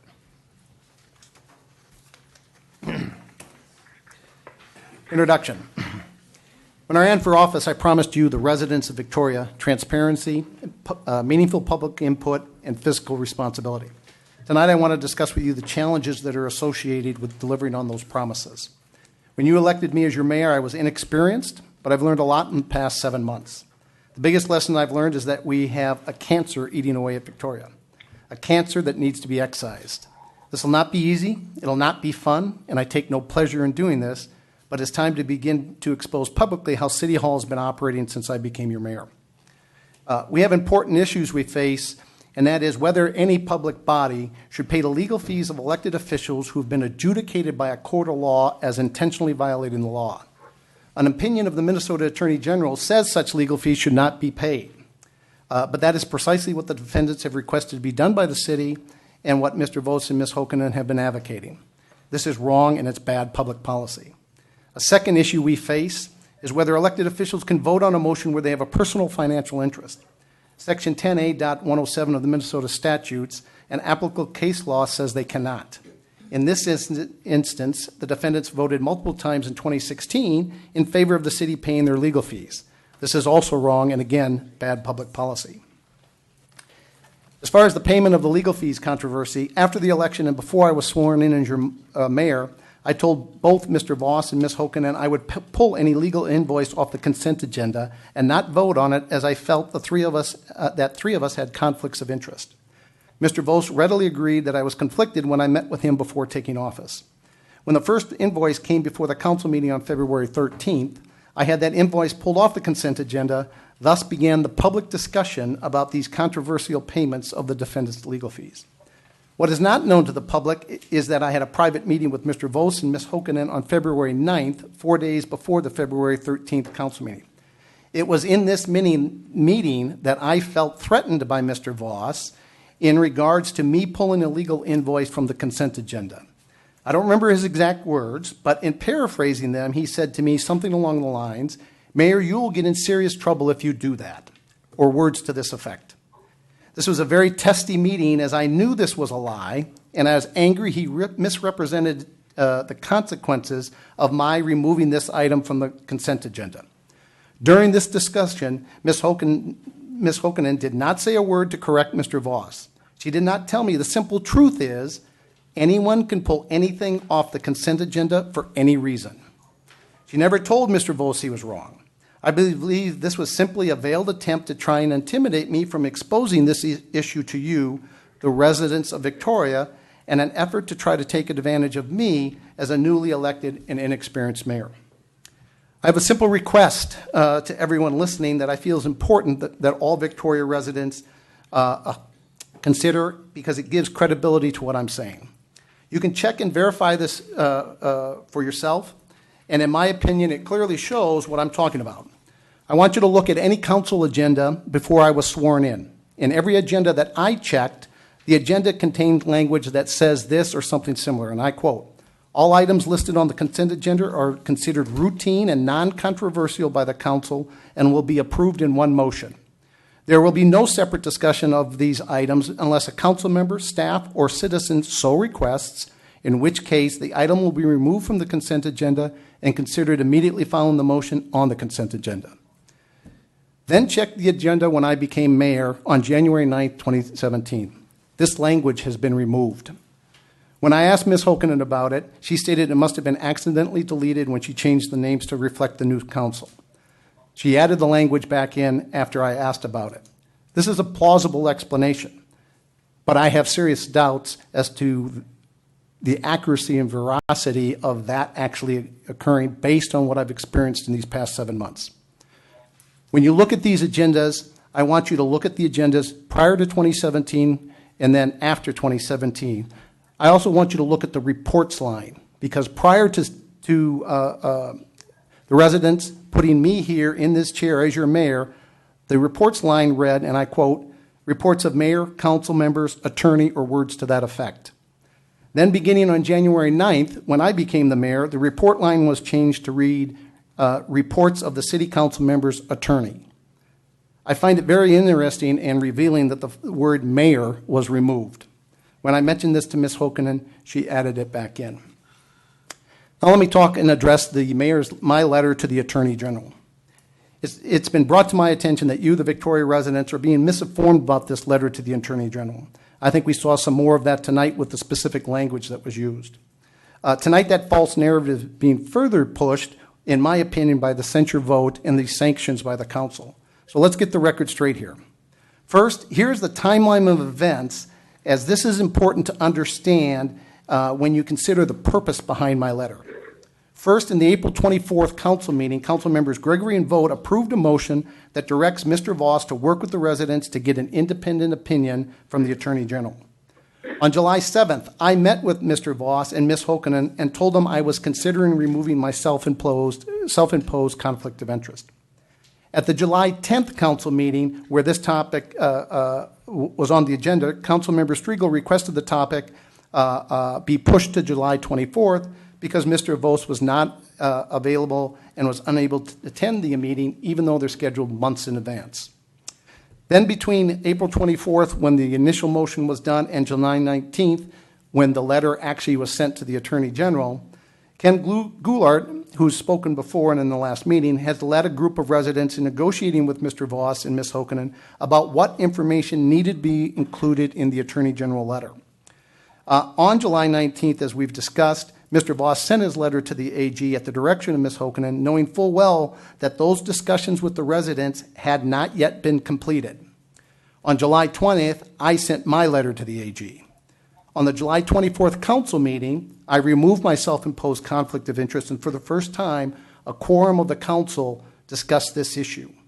Then on July 28th, as Councilmember Gregory just mentioned, Mr. Voss sent a follow-up email to the AG telling the AG to proceed, but never mentions the council's requirement to include the supplemental input from the residents. Then finally, on July 31st, a supplemental letter prepared by Ken Goulart on behalf of the Victoria residents was sent to the AG that included information that had not been included in Mr. Voss's letter of July 19th.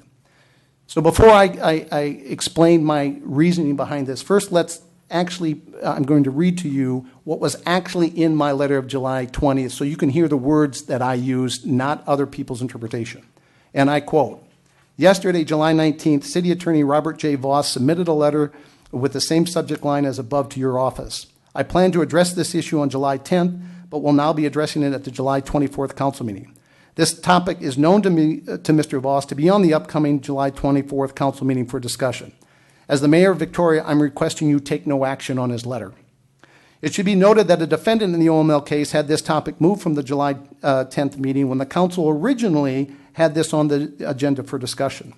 The discussion was delayed because Mr. Voss was not in attendance on July 10th due to a conflict, even though the Victoria Council meetings are known to Mr. Voss months in advance. Finally, Professor Richard W. Painter has provided Victoria residents an expert opinion regarding conflicts of interest that exist with both Mr. Voss and certain members of the City Council. Professor Painter states in part, and I quote, Mr. Voss should not have participated in advising the city council or any city employee as to whether or not defendant's legal costs in connection with this matter should be paid by the city, unquote. I've attached a copy of Professor Painter's opinion for your reference. That's my letter. So now let me tell you why I wrote the letter. When the news arrived on July 19th via an email to the council and the residents that Mr. Voss had submitted to his letter to the AG, the residents, knowing full well that the process had not been completed, complained to me that material points had been omitted from Mr. Voss's letter. After reading Mr. Voss's letter to confirm material points had in fact been omitted, I decided to write my letter to the AG in response. I felt that the residents were being intentionally excluded and that Ms. Hoken's direction to Mr. Voss was not compliant with the motion voted on back on July 24th by council members Gregory and Vogt. Namely, work with the residents to draft a letter to the AG requesting an opinion about the payment of legal fees. The timing and urgency of Mr. Voss's letter being submitted before it could be discussed in the upcoming council meeting on July 24th is not surprising to me. Both Mr. Voss and Ms. Hoken knew or highly suspected I would reverse my self-imposed conflict of interest and had to suspect I would participate in the legal fee discussion on July 24th. We discussed this extensively in our private meeting on July 7th. Based on what has happened since I was elected, I suspect there were going to be issues, and so I recorded this meeting. You can get an audio copy of this meeting from the city clerk. At the July 24th council meeting, I removed my self-imposed conflict and participated for the first time. In that meeting, I made the following motion. Submit, and I quote, submit a supplemental letter in addition to the letter that has been submitted, and in that supplemental letter, Mr. Goulart provides the materials that the residents wanted to be submitted with the packet, and that all this be done within 10 calendar days of today. This motion was approved on a 3-0 vote that included council members Gregory and Vogt voting in favor of it. In my opinion, this motion reaffirmed the intent and the direction given to Mr. Voss and Ms. Hoken in the April 24th council meeting. My letter did not stop the process, but in fact confirmed what should have been done in the first place and directed the staff to follow the council's direction. So, moving on, do I have a conflict of interest? I never really had a conflict of interest to begin with. My self-imposed conflict was based on Mr. Voss's agreement before I took office that I should recuse myself because I was a litigant in one of the OML cases, so I had declared I had a conflict. I already had doubts about Mr. Voss's advice by the time Professor Richard Painter's expert declaration arrived. Professor Painter's declaration convinced me that Mr. Voss and his firm K&G have a conflict of interest, and it was apparent to me I needed to seek the advice from a highly experienced municipal attorney who was not involved in the OML or the legal fee issues. That was, in fact, what I did. Before I get to their opinion, I first want to make public parts of an email that Mr. Voss sent to me on 7 July, 17 days before his public declaration that I have a conflict and before the council voted that I have a conflict. The full email is available from the city clerk, but the following are key points taken from that email. Mayor, I agree with you the law related to local officials' conflict of interest is not entirely clear. The line regarding these matters is somewhat blurry. Later on in the email, he says, ultimately, however, each council member must determine whether a conflict of interest exists. It's not my opinion that ultimately controls or matters. If I were to formally opine that you have a conflict and you disagree and decide to participate and act anyway, I'm not aware of a way that the city council or city attorney can to prohibit or prevent your participation. Lastly, I'm available to talk with you or other council members about potential conflicts to assist you in deciding whether your particular facts cross the admittedly not perfectly clear line. Also, since you consulted with a very experienced municipal attorney that has caused you to reevaluate, I'm prepared to consider your attorney's analysis. Because this is such an important issue for our city, I did retain and pay for my own attorney to advise me on this matter. I read earlier the conclusion of what that attorney said. For the record, I believe it warrants me repeating that. But in the interest of brevity, I'll only repeat the conclusion that my attorney said. And I quote, We conclude that you as the mayor do not have a conflict that prevents you from discussing or voting on whether the city council should pay invoices related to the defendant's legal fees in the OML suit. You as a member of the city council have the duty to represent the city as you see fit within applicable laws and regulations. Acting as a fiscal steward towards the expenditures, the city council is certainly in your discretion as a member of the body. In the past, you have individually decided to recuse yourself from these discussions and votes, apparently out of an abundance of caution. But we do not believe you were mandated to recuse yourself from these matters. Can you mute Bob, please?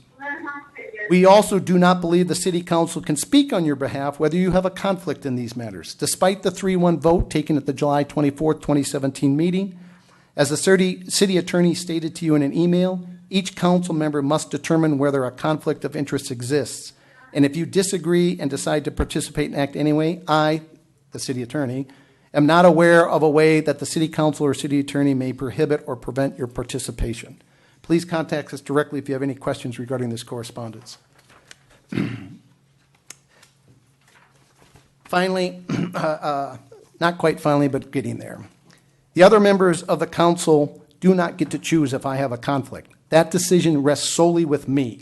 If council members want to censure me for standing up for the best interests of the Victoria residents and shepherding their tax dollars, then I'll be proud to have the council censure me at every meeting.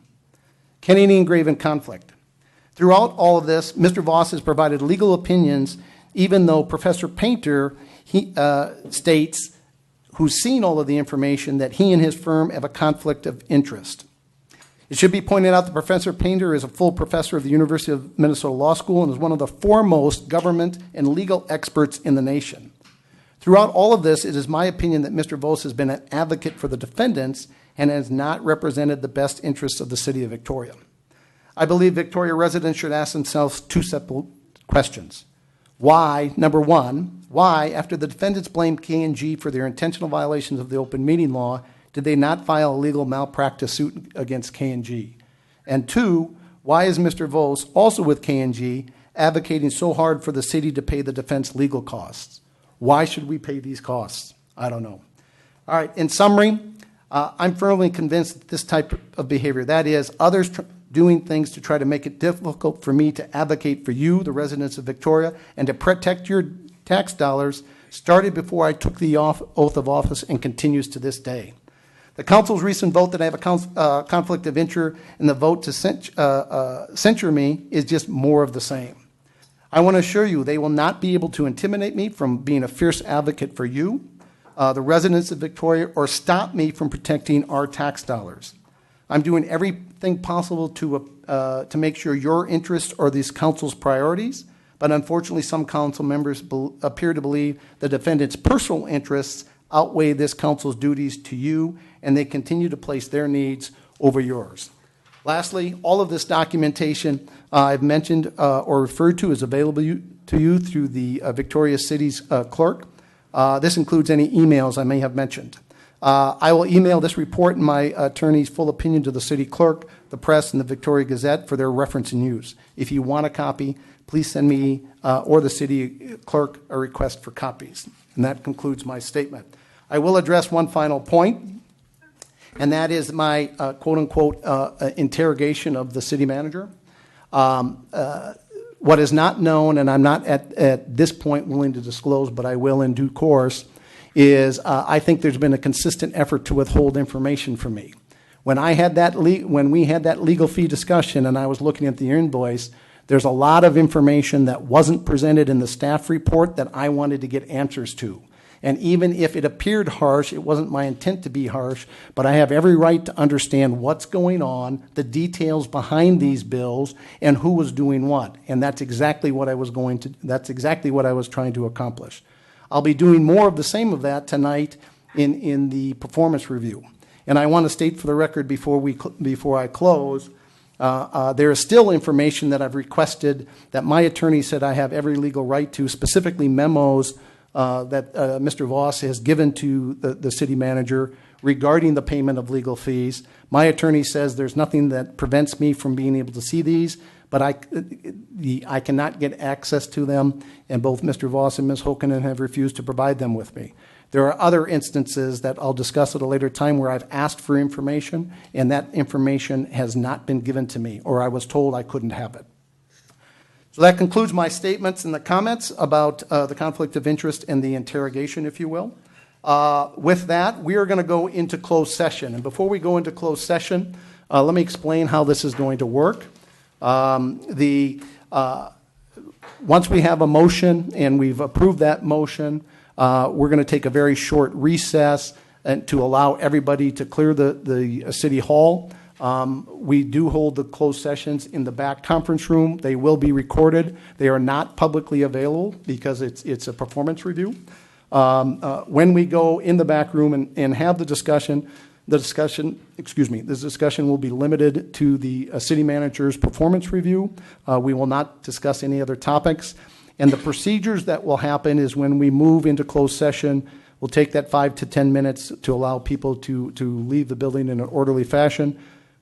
When we go back, when we finish the closed session, we'll adjourn that closed session. That'll put us back into open session. But in that open session, we will only adjourn the open session. There'll be no more public discussion. There'll be no more debate or topics discussed because the public is not there. But we have to go through that procedure to actually close out the meeting. So with that, closing the meeting. The City Council will now go into closed session to review the performance of its city manager in accordance with Minnesota Statute 13D.05, Subdivision 3, which states that a public body may close a meeting to evaluate the performance of an individual who is subject to its authority. The public body shall identify the individual to be evaluated prior to closing a meeting. At its next open meeting, the public body shall summarize its conclusions regarding the evaluation. The City Council expects to adjourn the meeting following the closed session and will not return to open session. In accordance with the law, a summary of the closed session will be provided at the next regular City Council meeting, August 25th.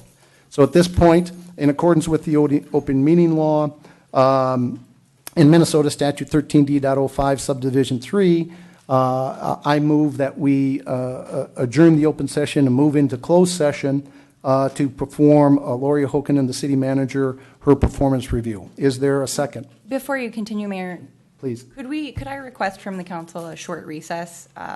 I'd like to take a moment to consider whether we should hold this in open session. Sure. Let's take a 10-minute recess. I have a question. Is there an opportunity for attendees to ask questions or speak to anything that's been said up here? Not at this point, but you could address the council at the next meeting. How much time do you need? A 5-minute recess would be fine. Okay. At this point, I have 35 after. We'll reconvene at 8:45. Thank you.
No, we're good.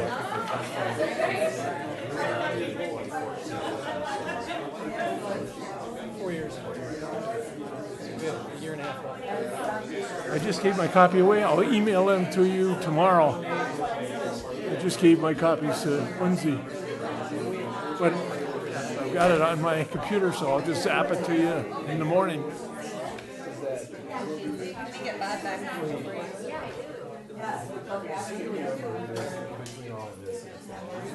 Or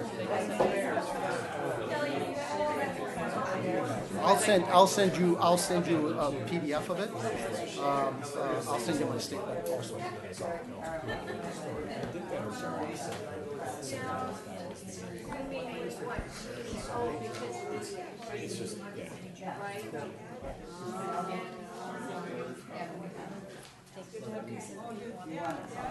Takes a lot of sums. There's going to be a lot less of that, I think, going forward.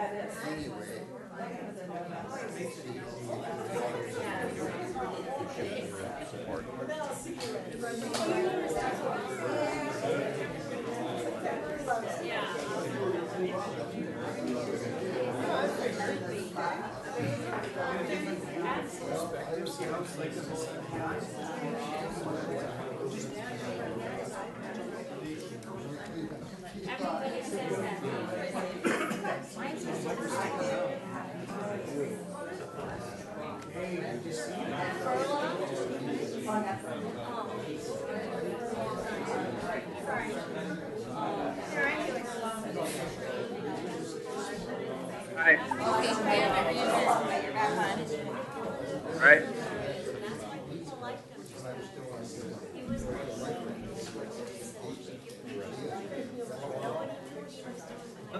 The fact that her eyes are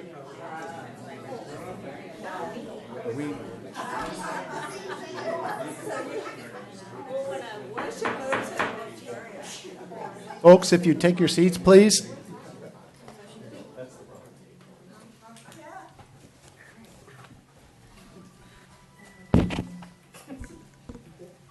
The performance reviews are not required by the open meeting law closed, and Ms. Hoken has requested that her review be done in the open session. Is that correct?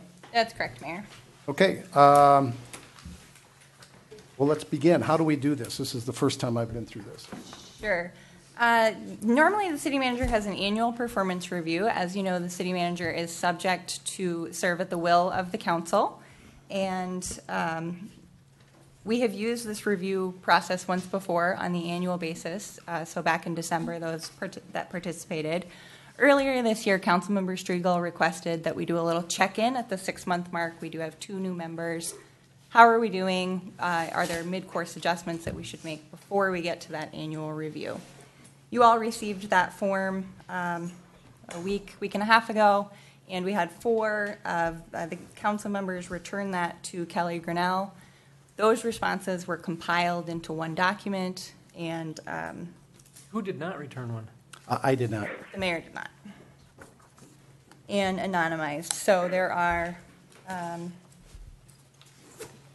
14 categories: written communications, oral communications, availability to the council, public relations, policy formulation, planning, leadership, problem solving, budgeting, staff relations, citizen inquiries and complaints, community reputation, intergovernmental relations, and career development. The instructions given to the council members are that that's quite a number of questions. You're not required or even asked to necessarily comment on every item. Really, like all performance reviews, this is just a chance for us to talk about how we can work together differently, better. What do you like that's being done? What would you like to see changed? Really just a chance for us to check in on our working relationship. Typically, the way that we've done this is we've just gone through each category, much like a staff report on any other item. We don't need to read word for word or belabor points, but let's go through where we have questions. So if it's a little bit different because we're in open session, typically what we would do in a closed session is we would kind of go point by point. You were not provided this document in advance, so if we just take a couple of moments to read question number 1, and then you can highlight points as you see relevant, or I can ask questions as I have them. Does that work? Please proceed. So let's maybe just look at number 1, which is written communications. Again, because this is in open session, I'll try to adapt as we go to make this work for everyone. Why don't I read the question for thought while the council takes a few minutes to read the feedback that's provided? Too bad this can't be up on the screen. Too late now. If we had an old school overhead projector, that would be fine with me. Kelly, is that something that you could easily pull up? Yeah, I'd have to go back Okay. to my office quick, but I can do that. Okay, thank you. You have no objections? No, I actually haven't looked at it, but I don't have any objections. I got a copy at the same time that you did, which is typically how we do it. I think if we're going to do that, I'll just wait for her to pull it up. You can look at it on the screen, and if you guys want to just take a few minutes to go through it.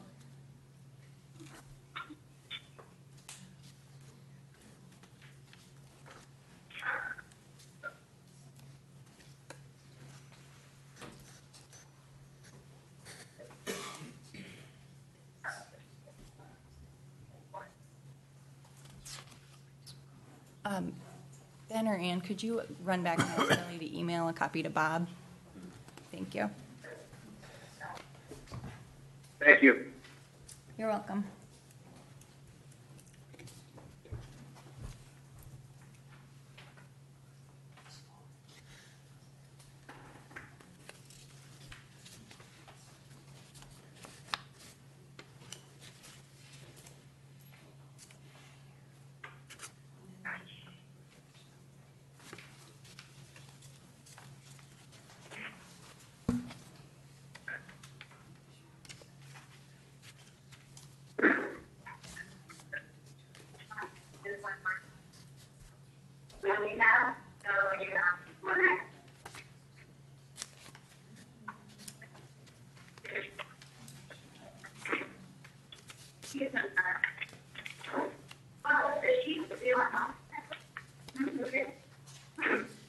Lori, can you,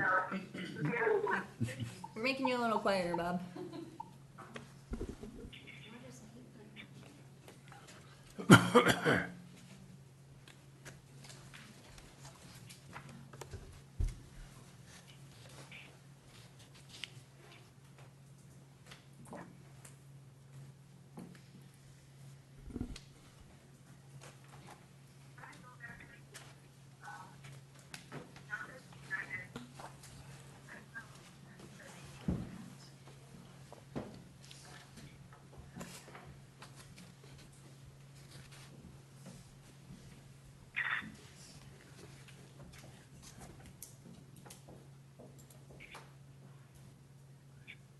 Thanks, Kelly.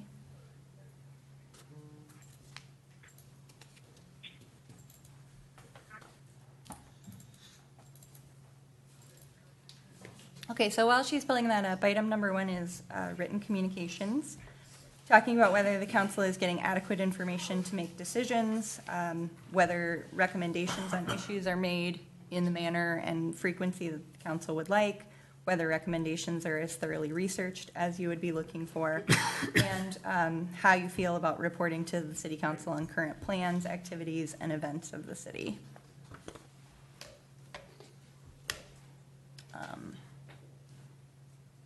Too far, Kelly. Too far? Yep. We didn't do anything without you, just number 1. Okay.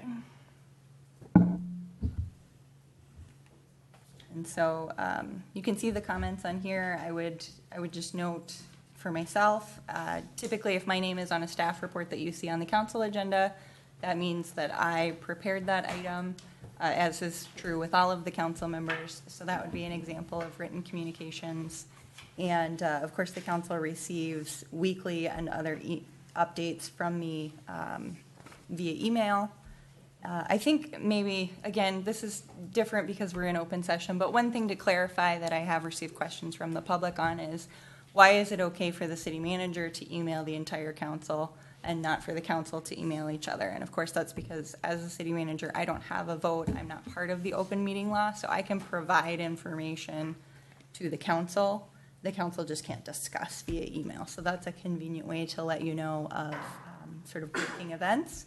If there is something that is very time sensitive, and I know that you're going to need to know, and typically that's going to be a public safety situation, I'm going to either alert just the mayor via text to make sure that he knows, because he's the most likely that he's going to get a call from the media, or if it were a true crisis, getting in touch with you via phone call or text. So would this be just appropriate for us to just share any comments that we have or how we rated you individually on these areas? Yeah, yep. Well, then I'll just jump in and say, a lot of the discussion, a lot of the topics, a lot of material that we debate, discuss, and vote on has a very technical nature to it, a lot of government ease embedded into it. And so it could be very easy for reports to get really lengthy and tedious. And I think Lori does a really nice job of getting a concise view, some options, and if she's making a specific recommendation, which in many cases, she just presents the options for us to debate and discuss. If asked for a recommendation, she'll generally provide it, if she has one. But always there's a background, there's a basis, there's a rationale for the information that she provides or any recommendation she may make. And so I find that to be really, and I'll even contrast it without any direct statement, just contrast it to the past, that it's a lot easier to sort of keep up with what's relevant, what's important, and kind of on top of the pile very easily. So I appreciate your communication skill in that area. I echo that. Lori, many things that come up can be very complex, as Councilmember Striegel stated, but you're always able to condense it down or represent it in a concise manner that it's easily understood. But even more on top of that,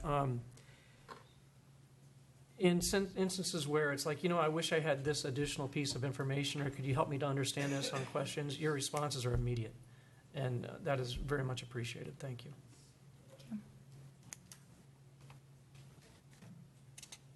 Well, first of all, I love your weekly updates. I know some other people share that sentiment because it keeps things from popping up.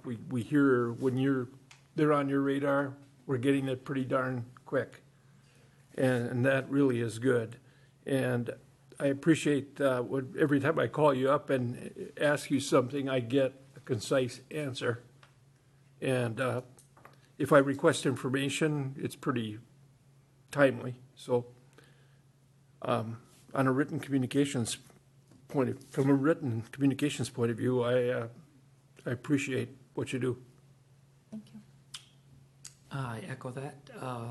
The weekly updates, I think that was kind of a new addition, wasn't it? And I appreciate it. There's things do surprise me when they come up there. It's like, I had no idea that was happening. If I'm not sure if there can be more input about what other people are doing or what are they working on, or if there's any major projects that people are working on, the more information, the better.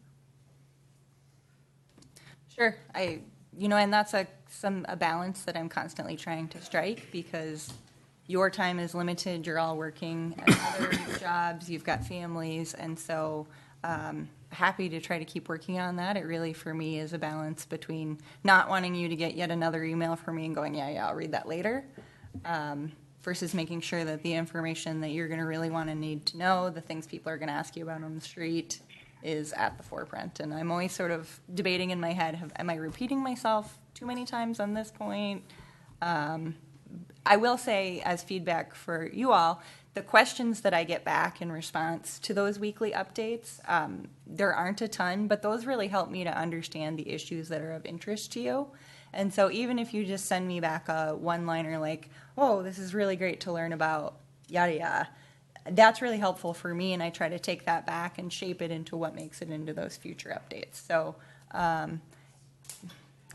just for you to know that any of that feedback that you provide, I try to incorporate, even if you're not necessarily intending it as feedback. So that's really helpful to me. In that newsletter we talked about earlier tonight, is that going to replace the weekly updates, or is that? No, I think the weekly updates are things that are good for the city council to know, that are they're a lot less definite a lot of the times, is the way that I would put it. So, but there are things in there, I try to make sure that community events are always on your forefront of your radar, because I know you can't go to all of them, but it's nice to be able to say, hey, am I going to see you at the concert? So those type of things would absolutely be in those weekly newsletters that I'd like to see start going out next year, but not necessarily everything that you see in the weekly update. Great. And again, there's 14 of these, so I appreciate feedback as you want to give it, but we don't have to have comments on every item. Mayor, did I cut you off? Did you want to talk about No, you go right ahead. Okay. The second question is about oral communications. That would be here at the council chambers, in meetings that I might attend on behalf of the city, or presentations that I might give to any of our various organizations or resident groups. You are very strong under fire. Thanks. Very well done. I'm always impressed with the depth, even ad hoc questions that come at you from directions that may not be anticipated, and you demonstrate your sort of poise under fire and your depth of knowledge. It surprises me at times, and it's impressive. Thank you. I have to thank the staff for keeping me well apprised of the key points and what you might ask, so that I know those things. Team sport. Yeah, you do have a good staff. I do. Great staff. But your communications are always, I always get the feeling you know what you're talking about. You're not glossing over something because you're totally ignorant about something. You always have strong knowledge, and I appreciate that. And whoever said you're good under fire, well, I think that's a true judge of a person's abilities, is not when you have calm and you have a lot of time to think, but how do you react and do things in adverse situations. So I like the fact that we've had some situations, so I think you've done very well. Thank you. Third question is... Well prepared. Sorry, you're nodding me to go ahead. Just well prepared, and I do appreciate it. And it's presented. Thank you. Very, very professionally.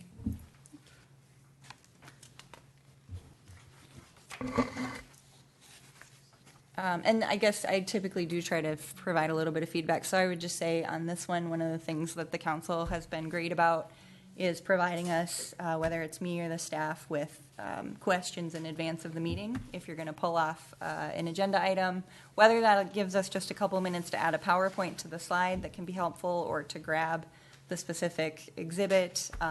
One of the ways that we all look, I think, more prepared and more knowledgeable is when we stay in communication that way. And you've all been great about doing that, so I appreciate that.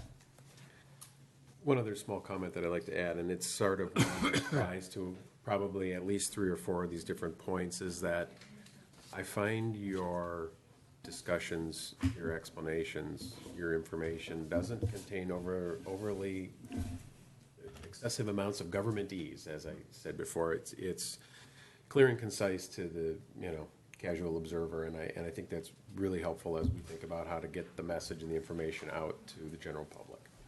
Thank you. That's important to me. I don't want us to be intimidating or to make things harder for people than they need to be. So the third one is availability to the council. It's maybe the shortest questions for thought, but our calls returned promptly, our requested materials promptly produced, and I do generally try to get back to you same day, within a couple of hours where possible. I try to keep my schedule on Mondays as free of meetings as I can on council Mondays, so that if you have last-minute questions, I know you and members of the public generally try to take a look at the packet over the weekend, and so just remaining available on those council Mondays for your questions. You have my cell phone, you have my email, and I talk to you all with some regularity, so. Does anybody want to highlight any? That's a pretty generic one. You want to breeze through that one? Okay. No, Great. it's a yes. Thank you. I guess for the people in the audience, there's a general trend here. We have a wonderful city manager. She is, when we went through the interview process after the last city manager's resignation, we had 5 different candidates, I believe. And the comments that came back as we reviewed Lori was she is a rock star. She came from, she was the assistant city manager in Chanhassen. And I'll state it right now, the biggest concern that I have is, are you going to be able to grow enough in your career here? I don't want to lose you. Thank you. I love Victoria. Item number 4 is public relations, the ability to present and handle oneself in a professional and courteous manners in dealings with the council and with the public. I guess you don't get any questions for thought on this one. I think from a public relations standpoint, you are the face of Victoria. I mean, yes, council's here, but there's policy. I've said this many times. There's policy and there's process, and you own process. And so anytime there is an issue that comes up from a citizen standpoint, you are typically the follow-through on the process of here's what we do, here's what we did, here's how we can do this, here's how we can help you. And there is a noticeable change since you've come to Victoria in terms of the smiling face and to be able to sit down and talk to someone. And anyone. Thank you. Thank you. This is one of my challenges, not in terms of the council, and it's not unique to me or to Victoria, but me and the rest of the staff really would like to engage more frequently with a greater variety of residents. There are a number of residents that are deeply involved that we have good conversations with, and I'm really appreciative of them because having that deep understanding, as you know from being on the council, provides a different kind of insight and a different level of sort of decision-making ability. But hearing from the broader community, just, first blush of issues is very helpful. And I think you would all understand what I'm talking about in saying we just don't get as much of that as any of us would like. And I have heard over the last few years a number of times I've got an open door, give us a call, set up a meeting, invite us to your neighborhood meeting, and we'd like to be there. And whenever I hear that repeated and I hear somebody say, I told Sally Smith that you'd be happy to talk, I take that as a real compliment because I don't think people would pass that on. It's sort of using their own good name if they thought that we wouldn't return that call or we wouldn't make good on that sort of promise. And so do work really hard to engage with the community and appreciate the feedback on that. Social media was new to the city of Victoria, certainly not new, but new to the city. We joined Facebook and Twitter in early 2015. And it's not the only way to communicate with residents. It's maybe not even the most valuable, but it really is a nice way to start to form a relationship with residents. And a lot of that happens by promoting our community events, which I think are so valuable for people identifying sort of with our community identity. And I've said this ad nauseum, but going to a classic car night or a Volksfest or a concert in the park, always my favorite scene is seeing those connections. People that look across the street and they're like, Mary, is that you?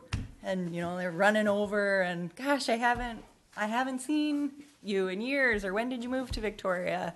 And I've seen each of you at those kind of events. I know that you've all made overtures to invite your friends or neighbors, your car club. I mean, those are really great. And I think that's where the community building really happens.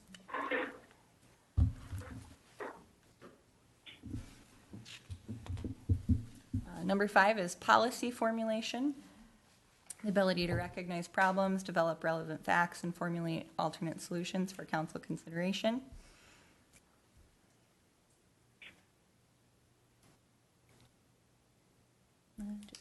There's a number of things that come to mind, but the one I want to highlight here, you hit a home run on this one. And that was when we were trying to figure out how to bury the power lines. And, you know, it's a very, very urgent and strong budgetary issue. We didn't have the money to do it. And, you know, in terms of policy formulation, you worked with staff and you came up with the idea, here's what we can do through the franchise fee, and you saved the day there. So, high marks. Thank you. That was such a difficult situation for us because none of us liked our options either way, and so I have to deflect that praise a little bit to the group of residents that really got together and had the courage and took the time to come in and say, you know, you got to think about this, because I have to say my first blush was that a franchise fee would be very unpalatable to residents, and I was surprised to find nearly universally from, you know, the many hundreds that got involved that was something that they would be willing to support. And so that was a really great project to be able to adapt and work with a bunch of residents that I had never met before. That was, I don't want to call it fun because nothing about franchise fees or overhead utility lines can be called fun, but I was a really nice example of a good outcome to something that didn't seem so great in the beginning. That's another example of what you're doing under fire. So there was no apparent solution. Wireless. The number you dialed has been. There was no apparent solution to that, and we got taken by surprise because we were trying to be good stewards, so we kept costs low. And lo and behold, the public really just didn't want to see those lines under any circumstances, and we needed a quick solution, and you came up with it. Thank you. The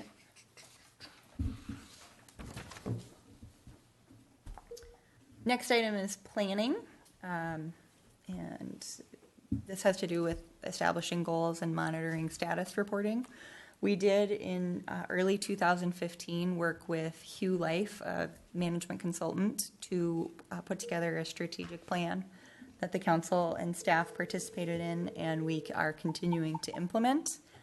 The draft budget for 2018, in addition to calling for an update of the citizen survey, would call for us to revisit that strategic plan as well. And that's just, I mean, that's a great tool that the council has given me and the rest of the staff to understand what are our strategic priorities. Citizen surveys aren't cheap. I mean, you just saw that in our budget workshop. We spend about $14,000 to do that, scientifically reliable, to obtain that data that we can look at and say, we can actually extend this, have a pretty good idea about how all of our residents feel. And it's not always exactly the same as what we hear either from our friends and neighbors or the folks that join us at the meetings. And so it's nice to have a balance of those two pieces of perspective. So I would just say that I really appreciate on this one that the city council has been good about giving us the tools to implement those goals. And I think you've done a great job at keeping your eye on the ball, so to speak, as to where are we headed. You have to balance things that come up that we haven't anticipated, but I think we've done a good job of doing that in the context of what's our strategic priorities and how do these squirrels, for lack of a better term, fit into those strategic priorities. And if they don't, do we need to pass or do we just need to reposition? So I think we're doing a pretty good job of that, and I appreciate that. One of the things that comes to mind here is you never forget anything. And that's tremendous because in the past it's been difficult. It's like, you know, we asked you 3 times for this and I still haven't seen it. And I'm talking about previous, long time ago. But what you are even more effective at, yes, you have that remembrance, but I may come back and say, weren't we going to do this? And say, yeah, we are, but we've got 3 things that we got to do that line up, and here's why. And so you're helping point us in the right direction too. Thank you. I think this is a great illustration of true professionalism, that the day-to-day urgent things don't get in the way of that long-term vision, that professionalism of knowing, is the ship still on the right course, and making those fine corrections that we don't necessarily see, but you have to be doing on a day-to-day basis with your staff in order for that, to reach the end of the journey and be in the right place. And I never feel like there's a lack of information. If there's something that's happening, you tell us, and if we're unsure, we ask, and you always provide the information. So to me, it's a nice balance, and I appreciate that. Okay to go to number 7? Yep. Number 7 is leadership. Does the manager ability to motivate and obtain optimum results through the efforts of others?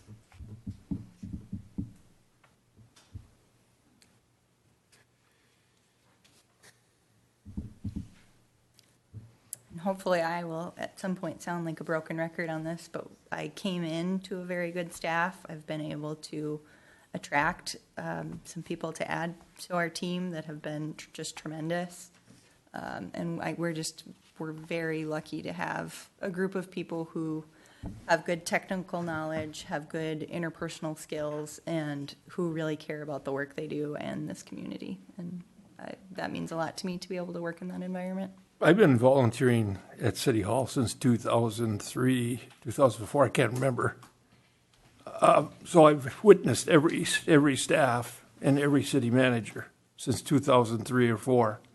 I will tell you that the present staff, person per person, is the strongest that's ever been here, including yourself, including the guy sitting next to you, including the lady out there. But And here. and the lady. Oh, wait. I gotta give him Kelly. It's that big screen there. But yeah, person per person, this is the strongest staff that's ever been here. So.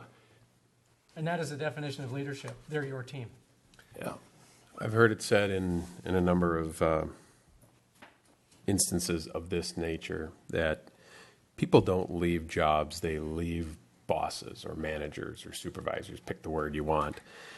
I don't think anybody would disagree with the statement that it's been a challenging, 12 months or so. And I think under ordinary circumstances with an ordinary manager, some of those staff would no longer be here. Cindy, I didn't mean to miss you either. And so I think that this is a testament, the fact that you've been able to keep this staff motivated, positive, encouraging, doing the things that they need to do despite the contentious environment is a real tribute.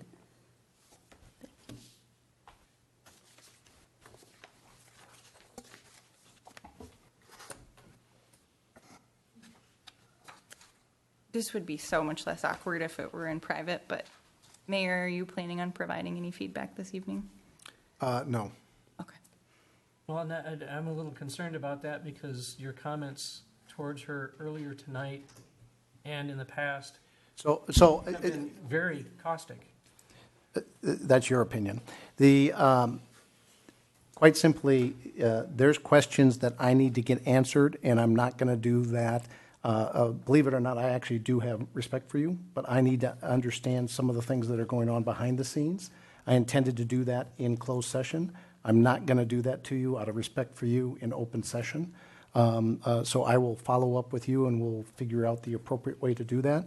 Further, the reason I did not complete an evaluation is I believe that I need that information to understand and answer these questions in order to effectively and accurately fill out the evaluation. Life is not a conspiracy theory. I have every right to my opinion. So, Lori, out of respect for you, I don't want to do this publicly, but I do have concerns. It was pretty obvious. I don't want you to feel that you're being interrogated in a public session. So I will follow up with you. This report from the 4 other council members speaks for itself, but there are core issues that I believe that need to be answered, and I need to understand those reasonings, but I'm not going to do that here in this public session. I think if you genuinely have Sorry, respect Attorney- for her wishes, you would have a transparent discussion in public as she requested. The city attorney has a comment. Go ahead, Bob, I'm sorry. Yeah, the comment is that to the extent the employee being reviewed, Lori, wishes to be reviewed in open session, she has that right. And so the mayor does not have the right to interview her or pursue his information privately. She wants to be reviewed in open session. So if you have review-related questions or comments, now is the time to air them. Okay, thank you. So just to make sure I understand, Mr. Vos, at the conclusion of tonight's discussion, is there an opportunity for other input, or will that be the complete record of this performance review?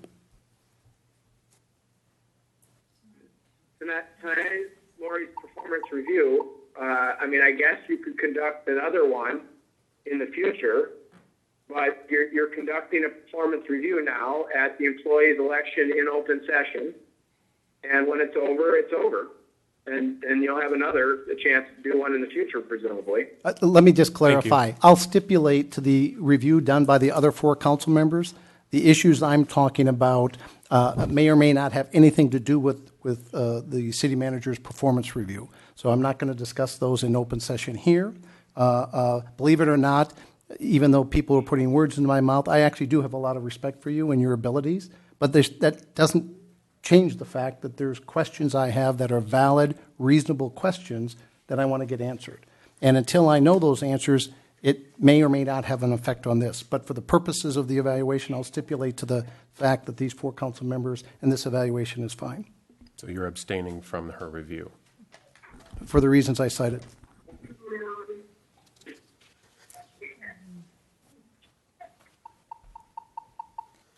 So item 8 has to do with problem solving. Seems repetitive to define that, but ability to resolve problems. I go back to previous comments. You're consistently creative in finding ways to come up with a solution that is positive for Victoria. And I think, the approach that you take is I think it gives a great sort of list of choices, because I see you gathering input from all of your resources to make sure you have a complete understanding of issues, what options are, and presenting those to the council, and they're thorough and they're well thought out, and they're not just your thoughts, but they're, you've taken advantage of those resources around you, and I think that's what makes the solutions, durable.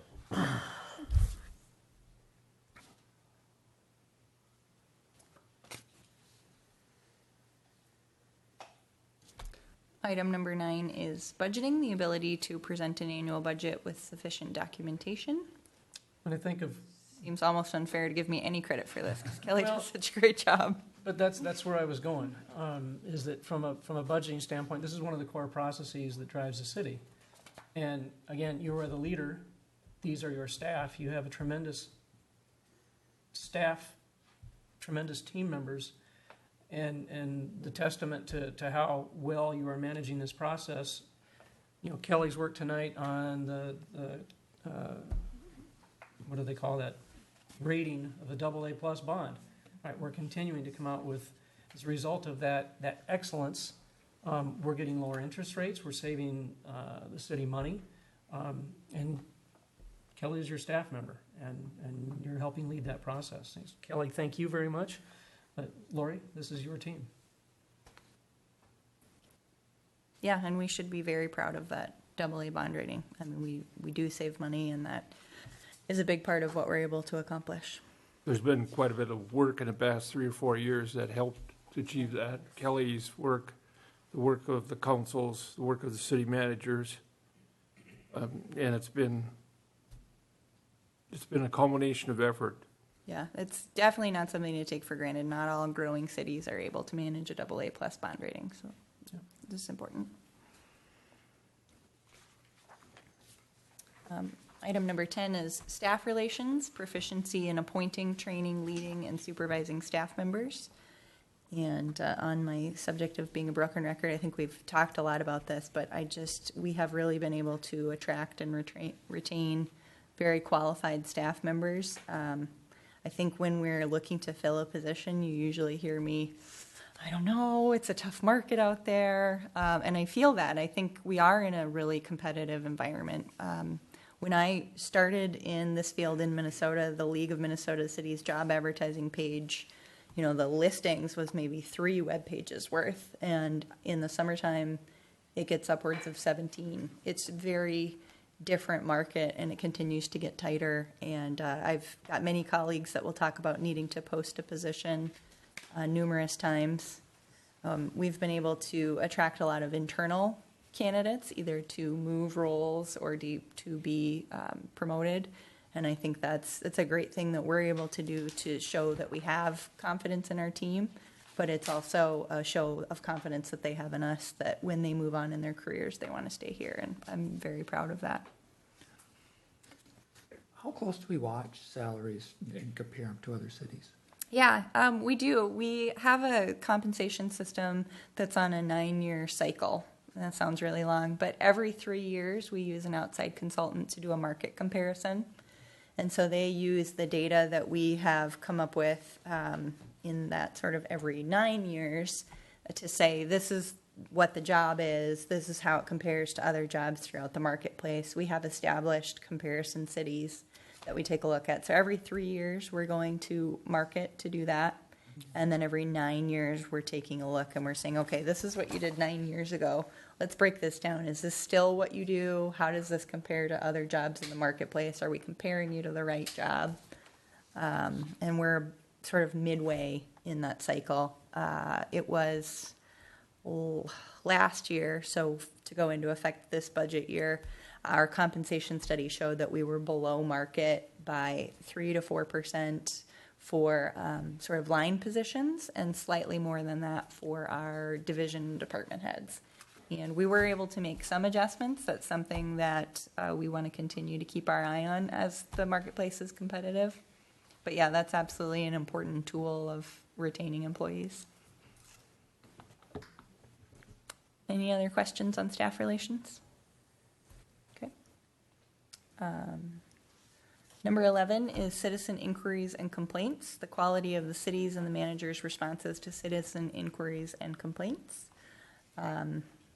I would say most of my contact from residents at this point comes via email, which is great because if I'm not the right person to field that inquiry, I typically don't take the first stab at it. Get involved certainly when I feel like I have the best answer or the most authority, but a lot of times that's more of a cooperative response with a member of our staff. And I did kind of scan the responses, and maybe there's an opportunity for us to make some adjustments here. So we do have an email address, as you know, that reaches the entire council. It's council@ci.victoria.mn.us. In some cities, when that is set up, the city manager is included in that distribution list. I initiated the creation of that email address, and I didn't include myself in the distribution list because after not a ton of hand-wringing, I just thought, hey, it says council. It should just go to the council if they have something that they want to share with you guys, and it can be forwarded to me as necessary. So what I typically do is if I get that email forwarded to me from a council member, I'll then copy them on the replies that go to the resident. If you don't share it with me at all, then I assume that you've either communicated with them on your own or it's not an issue that you're interested in getting involved with. So that's part of sort of my attempt to manage your time on your behalf. If it doesn't seem like one that you're involved in or aware in, I don't want to fill up your inbox. But maybe that's something we should talk about. If it's something that I know went to the entire council, do you just want Do you want some sort of a summary when we're done, or do you want to be copied on the initial response so that you know that it's in progress? Because that is sort of a tricky one to manage. And sometimes I feel like I don't get them from anybody. So, Well, I guess how I've worked with it, I think it's working very well. Everything that comes to council, I'm one of those council members I reply to. And depending upon the subject area, I will copy Lori and ask, Lori, can you do this? Or once in a while, Ben. But most of the time, it's Lori, can staff take a look at this? And in every instance, there's a response back, and I'm copied on that. Whether other council members choose to reply or not, that's your choice. They're writing to all of us, or they may write to us individually. I would respond in the same manner to both. I think it's working well. I mean, exactly as you described it. I would also add to it that a lot of times there are inquiries that come with partial information, or something has been communicated through the grapevine and it's incorrect or inaccurate. And I think you're welcoming people to come down and speak directly to you in person helps kind of, in many cases, just eliminate a miscommunication or a misunderstanding that has created some concern in the eyes of a resident. Much more personal than just an email or reply. And I think that, again, personalizes the city to the residents as it should be. It's their government. Mm-hmm. I agree.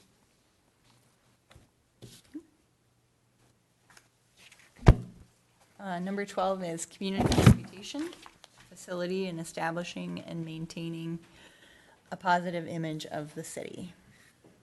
I think you're doing a great job here in a difficult time, and I wonder what it would be like if we could get out of your way completely.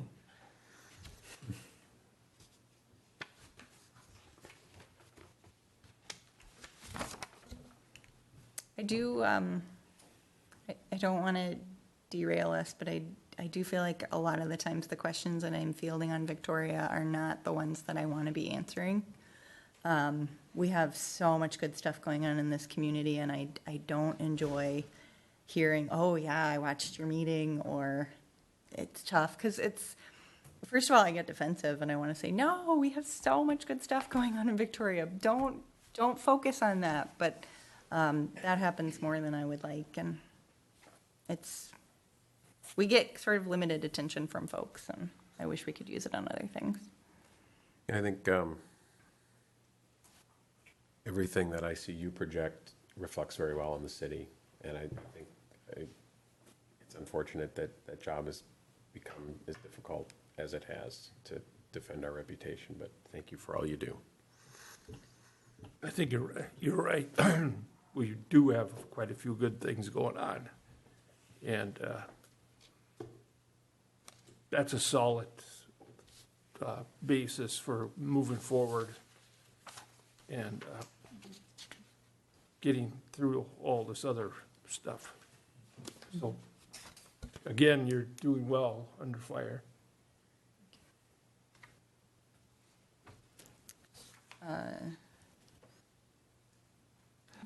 No, I'm just getting tired, so. Yeah, Sorry, I hear ya. Number 13, we're almost there. Just two more, I think. Number 13 is intergovernmental relations, facility and maintaining a positive relationship with other governmental agencies and surrounding municipalities. We're really lucky in Carver County. Again, we have really well managed and represented cities all around us, very good long-term relations, and I think it's not always the case, but we're just really lucky that the county and the cities around us, I think, all kind of look out for each other. Have some great groups that we're a part of with the school district and the county leaders group, and I don't say the school district, the 3 school districts that we're a part of, the chamber, the VBA. We are really lucky to have so many community-minded people and organizations around us.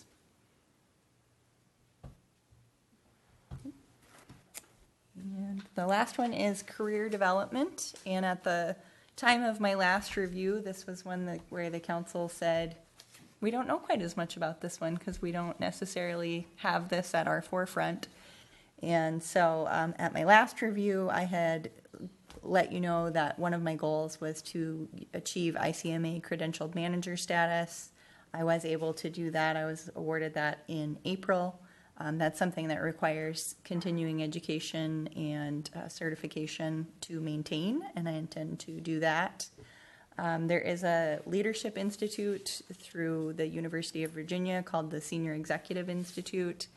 That's only open to about 40 managers per year. That is a goal of mine to participate in.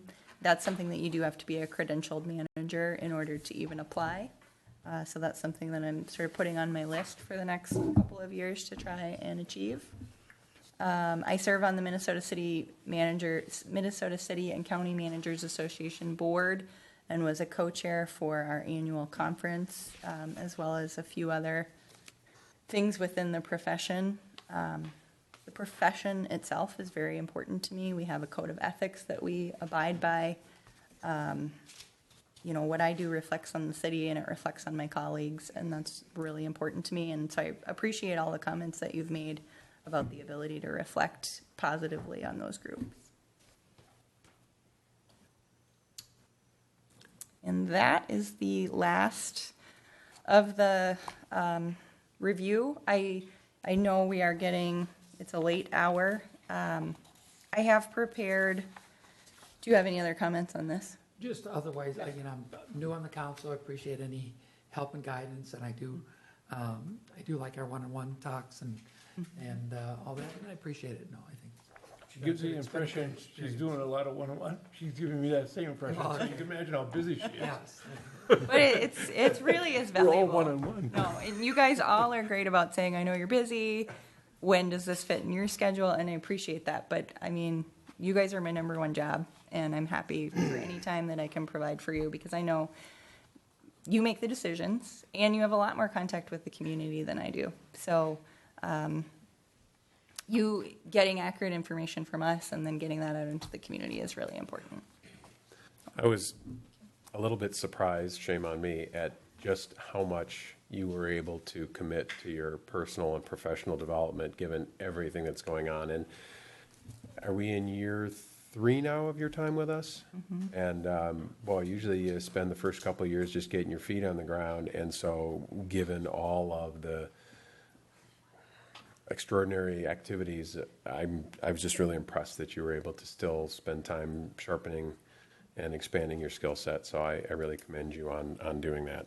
It's one of the first things that often falls by the wayside as a person gets immersed in a new position. Yeah, thank you. I mean, that's one of the things that I sort of have identified about myself, is that I like to collect energy and ideas from other people. And so where it would be easy to say, I'm not going to go to that lunch meeting, part of that is I recognize that Jim's going to have a question about something that I don't know about. And if I can go and sort of suck that up from other people, and it's not just you, Jim, but, you're in my line of sight. But I think I'm really good at scanning the environment and going, okay, that's not an issue for us right now, but it might be. And so then when you ask me about things, I've got some experiences to say, oh, yeah, New Brighton is going through that. I at least know where to start. So it's not a complete ground zero, but thank you. Okay, so the final thing that I would have for you during this review is that I work for the council via an employment agreement. That's something that we entered into when I began here in November of 2014. It's something that continues indefinitely. Unfortunately, it's been difficult, and we didn't really necessarily get into that, but there have been threats of litigation that have been made against me personally, certainly allegations against my reputation. I've had an attorney prepare a new city manager employment agreement that I would like you to consider entering into at the next council meeting. There are not a lot of differences. It's not a wholesale change. I was not represented by an attorney when I entered into the original employment agreement. And I felt like it would probably be in my best interest to do that. This would be considered an open session on August 28th and would be made publicly available. Again, it's slight changes having to do with a lot of it is refining the language around indemnification and just making it clear what exactly that means. I would obviously give a copy of this to the city attorney, and he would be able to provide you with comments prior to that August 28th meeting. I have copies of that. Are you okay with me? The other thing that I'd like to do, we've talked a lot about the retention of the staff is a major part of my role. So the other thing that I'll ask you to do on August 28th is to also approve a much shorter employment agreement with the community development director that would call for a severance provision. There have been some specific threats made against both of our jobs. And I guess I just want to say bluntly that I serve at the pleasure of the council, and I understand that. And if the council at some point wants to go in a different direction, that happens, especially in this profession. But I'm looking at the 5 of you that are the council today and saying, I'm hearing from you personally and from feedback and from members of the community that you don't want me and you don't want Ben to spend the next year looking for a job. That first of all, you want us to hopefully stay long term, and you don't want us or any of the staff to be distracted by, hey, I got to position myself for this new job. You really want us to be committed here. So in reflection of those things that I hear, that's what I would be asking for you to do at the August 28th meeting. Again, you'll have time to review and get the city attorney's input on that prior to that meeting. I'd like to add a third item to that. Prior to the next meeting, could you come back to us with recommendations for, I'll call it an anti-bullying in the workplace policy? Thank you.